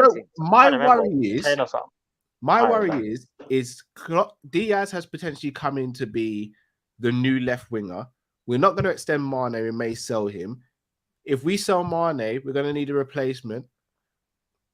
And then who's going to be his backup? Carvalho. That's my worry. Not saying I want it to happen. That's my worry. Give me 1 sec, guys. Give me 1 sec. Yeah, all right, yeah, fair. I mean, I get where you're coming from. By the way. Definitely that, don't. I'll be living that would be very annoying if that happened. Very annoying. I definitely think he's more of a midfielder and a midfield option, but yeah. Yeah, for me, am I still here by the way? Because my team was going mad. Yeah, I was gonna say like with the Mane thing potentially, like it's not even about his position. It's more about if Liverpool were to do the whole someone for the front threes at risk. It's always going to be either Mane, Salah, or Firmino. I think there's more chance of them even losing Salah in a free than selling him potentially over with the whole Mane thing. And Bobby Firmino, I don't think his value is as high as Mane's. So therefore, it's mainly for that. It's just those things where I would worry for Mane a little bit. If hold on, you think they would let Mo walk away rather than to? No, what I'm saying is no, because we're getting money for Salah, bro. There's no way. No. Hear what I'm gonna say. We've got 3 strikers of the 3 forwards. Yeah, all their contracts expire in 2023. All of them. Yeah. Yeah. Salah's trying to sign that new deal. In my personal opinion, Liverpool, unless they get an offer that they feel is good enough, I think they would rather let Salah leave for free and give them another year and try and find some replacements because you can't replace him. With Sadio Mane, I feel like, again, it will be, I don't know, it's a tough one with Mane. I think Liverpool, I hate to say it, there's a part of me that's scared that we might cash in on him if the deal is right, you know. Like, and I don't think it'll be a case of it will be the same thing for Salah where they're losing for free. I think the only person they'll lose for free in a weird way will be Salah because they'll feel like they'll need him the most. They'll need him. Whereas totally disagree, bro. Fair enough. I think they'd much rather watch the 2 assets that are worth the least walk away for free and cash in on the one that gets them the most profit. What happens if the most expensive asset you have and the best asset you have, because let's not even throw no shade here, Salah is the best out of the 3. Just like a bit like Dortmund in a sense of, all right, we know he's going to go, but you know what? He's still under contract for 1 more year. Yes, he's not going to sign. We need to make sure that we can still challenge for a title. You know what I mean? Or challenge for trophies that season. And when he goes. Money's motivation, Matt, over trophies. I agree with you, but so I don't think we can sit here categorically and rule it out, though, in my opinion, because I don't think it's what you're saying. I'm not disagreeing. Salah I don't think for free. That's never happening. Bruv, I'm going to be honest with you. I'm not going to say... Salah's not going for free, bro. We'll see what happens. No chance Salah's going for free. If he don't sign a new contract by August, they're shotting him. Here's the thing, Drift, as well. If Salah doesn't sign that new deal, that puts so much power into the team that wants to buy him, yeah? So much power in their hands. Bruv, people could start giving us low-balling us silly. You think Liverpool are going to accept that because Salah's got a year left? Yeah, but I don't think people have got time to wait around in the sense of you might not get the money he's worth, but you'll still get a high fee. He's got a year left. People will start bidding like 50 and 40 mil and add-ons. No, but if they really want Mo, they won't waste time like that because he's not a young player as well. With him being 30, you can't just waste years like that. It won't be a scenario. It will be like the Hazard situation, bro, where Real Madrid were like, you know what, look, we know we're kind of getting bumped a bit here, but we want the player and he's only got a year left. Fuck it, 100 million. There's no way Salah's only getting 40, 50 million pounds. No. I'm just saying. No. Hear what I just said, yeah? Tell me if you agree. You might agree, you might disagree. If it gets to summertime and Salah hasn't signed a new deal, I actually feel like, you see when people start lowballing us and giving us offering silly offers like 40 mil and add-ons and things like that because they know he's got a year left, I actually reckon there's a chance Liverpool might be like, we're not ever going to take that. Salah could just go on a free. We might as well utilise him and try and win a trophy with him and let him go. I will be like, imagine being lowballed, like, because that's what will happen. If Salah doesn't sign this new deal by the summer, people will start giving stupid big, but we'll even see the pay. I guarantee we'll start seeing things like Man City weighing up offer because they know how much they can get him for. Yeah, but in football, you can't wait around. You can't necessarily wait around, especially when you're his age. If he was 21 or 24, I'd be worried that was definitely what was going to happen. At 30, They can't just waste a year waiting around. They'll pay what they want to get the player. I'm not saying it's definitive. And Liverpool are definitely not going to let him go. I think there's still a possibility that can happen, in my opinion. I even think Liverpool. I'm going to be completely honest with you, yeah. And this might sound like a bit weird after like things I may have said in the past, but I think 50 mil for Salah is better than he walks for free. Like I genuinely do. Like you can't let Mo walk away for free. Bro, I agree with you. I'm just talking about I'm worried our club might look at it and go, do you know what? Why should you be selling for some silly amount? Like Liverpool can, when we want to be, we can be stubborn. I'm not trying to say stubborn in terms of. I get that. I'm just trying to make a point. I don't think it's clear cut as that. People would offer more than that. I don't want to dwell on that. I know it's an unpopular opinion, but I'd rather keep Salah and let his contract run out than sell him. Fair enough. I think he gives us more than what we'd be able to buy in the market to replace him. No, I hear that, but final year of his contract, whatever, you don't know if you get the same Mo. Like we also have to put that into consideration. He might start playing like he don't want to get injured, not being that. I'm saying Liverpool might think one more year of planning that they'll go and get replacements, not a replacement. So I don't know, man. I just feel like it's not forbidden. It's not like foretold that he's definitely gonna either sign or leave this summer. I do think there's a big possibility. Of course, everything. Nothing's a foregone conclusion. No, but I definitely think it's never gonna happen. I think it's a very educated guess that Mo's not performing for us to his best ability next season. If he's going for a free and he's got to think about his future and injuries and all that kind of stuff. I don't think it's far-fetched to just think, he's not going to go ham for us and do his absolute most because he's got to think about himself. You've also got to do the But you also can't say that he would, though. That's what I'm saying. It's a risk either way. So that's too big of a risk, in my opinion, though. To not get any money and he underperforms in his final year. For me, that's the worst risk you could take, personally. Not me personally, because the risk on the other side is you go and sell him, he goes and bads it up the next year, and the people we bring in don't cover him or replace anything he's done. So but that as long as it's not in England, you just have to go, well, there was nothing we could do, innit? Well, what if we drop out top 4? Nah, Salah ain't the difference between us being a top 4 club or not. He's the difference between winning the Champions League or the Premier League. He's not the difference between us getting top 4. If we lose Salah and don't get top 4, there's way more issues than we lost. Listen, Salah. All I'm saying is this: he ain't signed yet, as we all know. I'm still very, very concerned that he's not gonna sign, and not only that, this summer is, I think, I'm worried about this summer. I'll put it to you like that. I'm worried about. I understand your fear. This summer should really be about like Salah walking away for free. No, bro, don't rule it out. I'm not ruling it out at all. But if the club does that, they've lost the plot. No, it's not that. If Salah wants to, he can run down his contract, bro. That's what I'm saying. He's in power. Professional. I don't think he would just waste a year of his career. But why would he waste a year of his career if he's saying I'm gonna win one more trophy of Liverpool, then I'm gonna go? They don't want to offer me what I want, but do you want to know something? I've got friends here.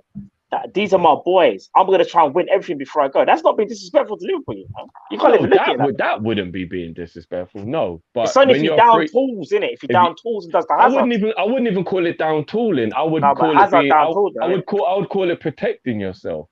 It's not down tooling. Like if you play crap, that's down tooling. But being worried about your injuries and your future and not putting in the same level of effort you put in before would be called protecting yourself. Nah, for me that's just down tooling. Because when you put it like this, when you cross that white line, you're supposed to play at maximum. You shouldn't be thinking about next year. What about tomorrow? Tomorrow you can bust your leg and it's done. There's a lot of things that are supposed to be done, bro, but they don't. No, but what? No. Bro, Genie didn't down tool. Exactly. Yeah, I'm not saying Salah will. I'm saying there's the risk he might, though. This is what I'm saying. There's a risk that he might. In football, though, that's kind of, you know what I mean? That's part and part. There's always going to be risk, but I'm just saying. That's the biggest risk. That's the biggest risk. I don't think it's as clear as what some people think it is, from what I've heard, anyway. Carly said, just join. Tell me you ain't talk about the slap. We did, Carly. Guilty as charged. Yeah, go back to the beginning, bro. Jamrock says, Drifty, Klopp did say he wanted a centre-back. He said that FSG felt like they couldn't get Konate, who was the first choice, without massively overpaying in Jan. However, Klopp was part of the 3 centre-back decision. True. And that's going on what I was saying, because I was saying, is it that the recruitment in our club is just so spot on? We won't buy players just for the sake of it. That can be to the detriment when we're left in a situation like we were last season. Jamrock says, Matt, Gabby just turned down the 3rd contract offer. Yeah, I know, Jamrock. I know. I ain't gonna say nothing, mate, Jamrock. We'll wait. We'll wait. We'll see what happens. We're not saying nothing. We'll see what happens. Taji, Hendo is better defending than going forward. Best backup for Trent, while or in midfield would be Fab. Sorry, best backup for Trent, or in midfield would be Fab, Thiago, and Naby. No agenda on the captain, but he's our 4th best. Yeah, fair enough. I don't think there's an agenda by saying that. Ash says Nico tearing out for Fulham, arguably got goal of the season. My pal's a QPR fan, follows that league and is telling me he can't believe how good he is. And Nico has done very well at Fulham. He has done well at Fulham, yes. Big up Zabiri. Matt and Nico again. That's like peanut butter and jelly on bread. Let's have peanut butter and jelly on crackers. He's 4th string right wing and 3rd string if Salah leaves. We be having him. Dean says Nico over Mazraoui, Livramento, and Lamptey. Is that a question? He's not better than them, but the question is a question. Yeah, it's a question. He's not better than them. The question is though, would Mazraoui, Livramento, and Lamptey come to Liverpool knowing that they necessarily wouldn't be first choice? That's what I'm saying. Their mentality is key for that position, you know. None of those players are coming to sit on the bench. Livramento could. Mazraoui and Lamptey. Mazraoui could. Livramento's the only one. Maybe. And that's a big maybe. I don't think you leave a big club to go to another big club to play the same role. I think you only leave a big club if you're going to take the next step. So you have a maybe. Mr. Dalsay Drift says, give him a 1-year extension like Adrian and Karius. Let's talk about Salah. I don't think we have that option. Or Naby you might be talking about, maybe. Oh. To make Naby have 2 years left instead of 1. Oh, okay. Okay. All right, people. That brings us to the end. Anything you guys want to chop up before we go? No, it's been a good one, man. It's been interesting. Yeah, nice. It's been very good. Spent 40 minutes chopping up something that wasn't football related, so thanks for bearing with us. I think everybody wanted to talk about it, so it wasn't even like, it's a big talking topic. Yeah. We are going to be back on Wednesday, guys, for the Watford preview. Should hopefully have a guest on for that as well. So that should be a nice, interesting show. Thursday, we'll have the Prem Panel show. Friday, obviously, we'll have our normal calling show. Then Saturday, we'll be back live for the Watford game. Back in full effect, people. Football's coming home soon. Back on Saturday. We're back on Saturday, people. Well, we're not back. We're back before then. We're back on Wednesday. But in terms of like Liverpool being back, Saturday, boy. We will indeed. We'll be slapping out that content, people. We'll be slapping out that content. Hold on. Mario says, Rush, Fowler, Owen, Collymore, Heskey, Torres, Suarez, Sturridge, Mane, Firmino, Diaz, Salah. Point is, we move. There's always someone out there. That's a good way to put it. All right. What I will now ask... Or a positive way to put it. No, very true, Mario. Very true. But what I will say is the distances between those players before Klopp came in, between Owen and Heskey to Torres, was a bloody long time. Although I still think that Cisse and Barros adequately filled in. No. I think they're better players than people give them. I'm not gonna lie. I like Cisse and Barros. They didn't. If they adequately filled in, they wouldn't have been a Torres needed. Listen, Barros won. No, that's not true, bro. Because sometimes your time at a club can come to an end, and there's a better player available. Barros won the Champions League, you know. Torres was a world-class talent. Like there was no way Barros we weren't going to buy Torres. He wasn't amazing, but he held down the fort, though. Yeah, Barros was better than people give him credit for. I remember when Barros struggle with the Barros disrespect still. Barros won the Euros and Real Madrid and Barca were on him. They were good. They were nothing more than good. And Barros held down the fort, man. Remember we used to do that whole 4-5-1. Barros used to just like run after everything, bro. Cause bare havoc. He was good. Barros was underrated. Yeah, Barros was definitely you just said he was good. Yeah, he was, and so was Cisse. Man broke his leg twice. No, but good. And his best season, I think, was 23 goals in all competitions. Cal, was it 23? Yeah. But they were 23 goals. Man, bust his leg. Good. They were good. They were good. I mean, 23 goals in all comps. It's a little bit of liberty to say, oh, he was just good, Cal. That's bust his leg. That's top level stats there still. Yeah, but one season, guys. Like, yeah, but you know, we had that whole thing of a manager who bought him wasn't there, being unfavored, and there was a lot of circumstances. Cisse was a very talented footballer. I'm not letting anyone take that. Yeah. Cisse, I'd rate Cisse. He might not be necessarily. Because Cisse was never that person that would dribble around, man. But get him in the right position, fam, he's clapping it. Like, bro, Cisse's shot was crazy, bro. Yeah. Think of the goal he scored. No, Carl gave me that look, yeah. All right, then. Think of the goal. Crazy, man. Yes. Think of the FA. Do you remember the FA Cup goal where Gerrard put it on it for a volley? Remember Cisse scored a volley, you know? Yeah, I do. Running onto it, Cisse was falling. Again, I've not said anything bad about Cisse, but I think you man are going a little bit overboard with this. I said it's shot, bruv. No, Cisse's shot was kind of mad still. Cisse was better than just good. That's when I hear someone's got a crazy shot, I'm thinking of a man like a Batistuta or something like that. I'm not gonna go. No, but that's me saying no. That's elite level. Yeah, that's me saying his shot was a madness, bruv. Like he could talk to anybody, but his shot was still sick though. He had one of the better kind of a rifle, blood. Yeah, but the power in his boot was almost unrivaled. I can't lie. He could clap it. He could clap like the cheeks, bro. He could clap it, bro. That's what I'm saying. Cisse put in that work. Put in that work, fam. He put in that work. If that's your guys' opinion, fair enough. I'm not gonna try and change it. There's a name that just came in the chat though that. What? That's crazy. That's a shot. What? Who? Risa. That's a man with a crazy shot. Yeah, but no one's not. But that's but if you're talking about accuracy, Risa didn't have the level of accuracy that. No, but you can't do the whole. Stop. Pause the show. Did you just say Cisse didn't have the accuracy that Risa had? No, I said Risa didn't have the accuracy Cisse had. You think that Risa was more clinical than Cisse? Come on, let's not be stupid. Sorry, what are we doing here? Let's not be stupid. No, I'm gonna be real. Let's not be stupid. Help me here, please. Risa had a thunder shot on him. Don't get me wrong, but he didn't have more accuracy in his shot. I'm gonna be honest. We can't sit here and say no. I'm gonna be honest. We can't sit here and say Risa's was more accurate than Cisse. Come on, that is a bit mad. That's stupid. Come on, guys. We're talking about a guy who across his whole career.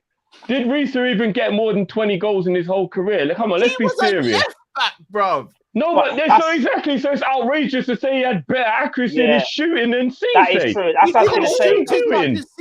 Come on, what are we doing? What are we doing, guys? Come on, man. What we're doing, no. Come on, what are we doing, man? Come on. Let me be the voice of reason for this week, yeah? Because it's normally Cal. But Cal, you are fully in the trenches, and man is holding on to your ankle. Because I'm gonna be very honest with you. Risa, yes, he can clap a ball. Bobby can strike a ball, one of the best to ever for Liverpool. But his accuracy wasn't better than Cisse's, though, bro. Come on. We're just thinking because he's a defender and scored goals. But let's be real, though. I think Cisse is still more accurate than him. All right. When we talk about accuracy, we're not talking about all shooting. We're talking about clapping the ball, yeah?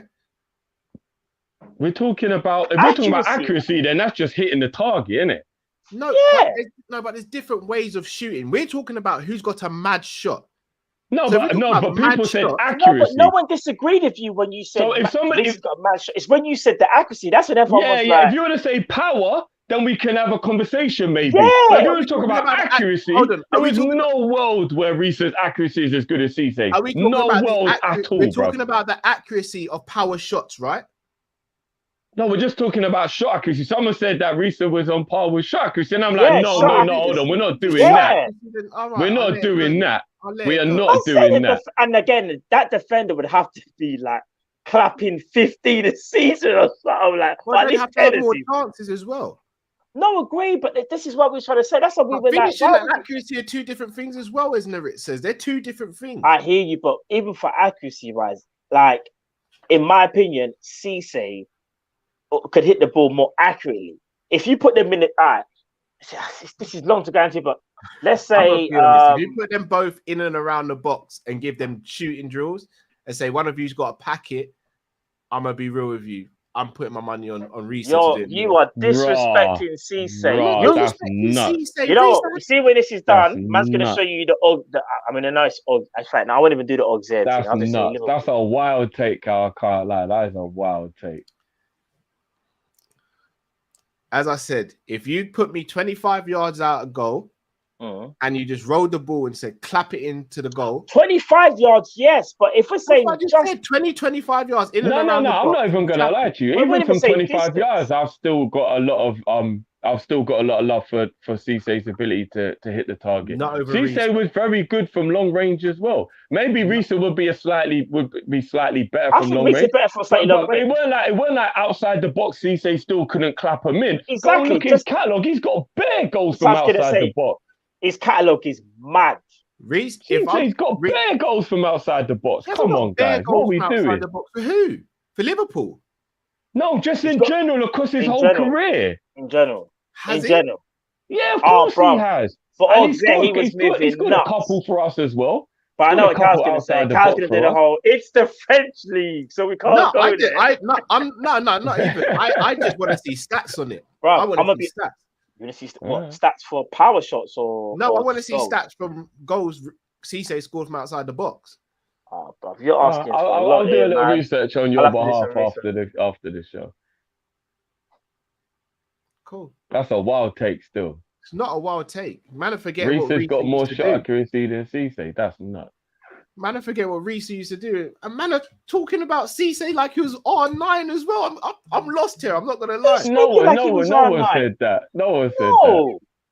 I said he was a good and you man went far with it. Cal, what did I say? You're forgetting. I said Barros and Cisse were. Remember, I said they were a great stopgap, and you were like, they're good strikers. And I went, yeah, they're good strikers. And then Jiff was like, I think it's a bit disrespectful to say it's good when a man banged in 26 goals. And I said, kind of got a point there himself, Drift, because remember Cisse broke his foot. Me saying he's a 7 out of 10 striker is disrespectful. No.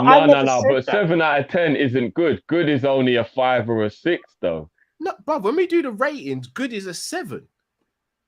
Is it? Yes. Well, I didn't even know you were doing it on a rating scale. To me, good in a general conversation is like, like a base level. He was good. 5 or 6 is an average. Average is 5 or 6. All I'm saying is 7 is good. When it comes to good is all right. If you're talking about your scale. So you're telling me Cisse should be ranked above a 7 out of 10? No, but I didn't know that when you said good, you were rating him that highly, though. It didn't sound like that. Listen, people can quote me on this. I said that him and Barros were a good stopgap. I said they were good strikers. My only issue is when you said, Reece can hit the ball more. I can't remember what you said, but more accurately than Cisse. And I was like, that's mad. Like in terms of like from far out, you're probably thinking more John on Reece. But if we're talking more variety, Cisse, in my opinion, will hit the target more so than Reece in terms of variety. Because I'm not gonna lie, Reece's right foot was meaty. And like I'm not saying Cisse's was great left foot, but Cisse, I've seen him clap some shots with his left. So it's a bit mad still. It's a bit mad. Fair news. Mr. Darsadra says versus Matt. Whatever happened to that? Me versus Bobby Dazzler. Me and Bobby Dazzler are cool. Oh no, bro. And Drift versus Jamal. I'll be honest, I don't want smoke with Jamal at any levels because the receipts and the backing he's got is mad still. So Jamal's an ally of ours still. Like we're trying to get him on board. Must say that ally. Dean says, Cal, Simicast better at shooting than Robbo. Yes, he is. Yeah. I agree that, although Simicast does need to missed. There's a couple of ones that I'm like, Simi, what? Even him. Yeah. Mario says, no player bigger than the club. I wouldn't bow down to Salah's demands. I'd rather run his contract or sell him summer. I'm old school like that. I hear it, Mario. I completely disagree, bro. But I hear it at the same time. There's a conversation we had about that a little while back, where we did chop that up for quite a while. So yeah. All right. So people, as I said, I'm going to be back on Wednesday. If you haven't already, please make sure you smash the like button. Please subscribe if you're new to the channel and share this video around. Share Kop-Ish around. Get more Liverpool fans in there. And you know, even if they're not Liverpool fans, as long as they're football people and good people, we'll have anyone on board. We've even taken Leon, so that shows how welcome we are as a fan base. But, they said a debate, by the way. They said even a debate. Man, yeah. No, that's not a wild take. Listen, these stars could talk to a lot of strikers. You see, ability-wise, just quickly, these stars can talk to a lot of strikers in today's game, like right now. Of course. Sturridge in the Premier League today is top 5 striker. Yeah, he's top 5. But why do we need that many numbers? Top 2, top 3 for me, bro. I think Harry Kane's is the only more clinical. Are you saying in Prem or World football, Kai? That's Prem. Harry Kane would only be the one arguably more clinical than him if he was still kicking ball. If we're talking 13, 14 Daniel Sturridge and was playing in today, in my opinion, he's the best striker in the league. I'll still go Kane, but Sturridge will be right there. No, I'm going Sturridge, bro. I'm actually going Sturridge. Now, I'm not saying that to be biased. It's not crazy. Sturridge was mad. I think people, bro. It's ironic because I was talking about that today. Big up everyone. Make sure you check out the fans bet video that we're dropping tomorrow. We're talking about it, and it was who would you bring back? I said Studge. If it could be an injury-free peak Studge and put him in our team right now, that would be disgusting. It'll be absolutely disgusting. Sturridge was doing this on another video. We'll do this. Yeah, we will. And remember, I'm glad you gave me homework as well, Cal. Watch the Cisse. People, in fact, get ready for the Cisse overload now because I can't believe. Make sure there ain't no mistakes in the homework, brother. I'm a harsh marker, bro. Listen, Sturridge was doing the false 19 from before Kane was doing it as well, you know. So don't even sleep on that. Man was doing the false 19 from early D-Studge. Yeah. People, you guys know what to do. Until we see you on Wednesday, stay safe, stay blessed. We're Kopish and we're out. Peace.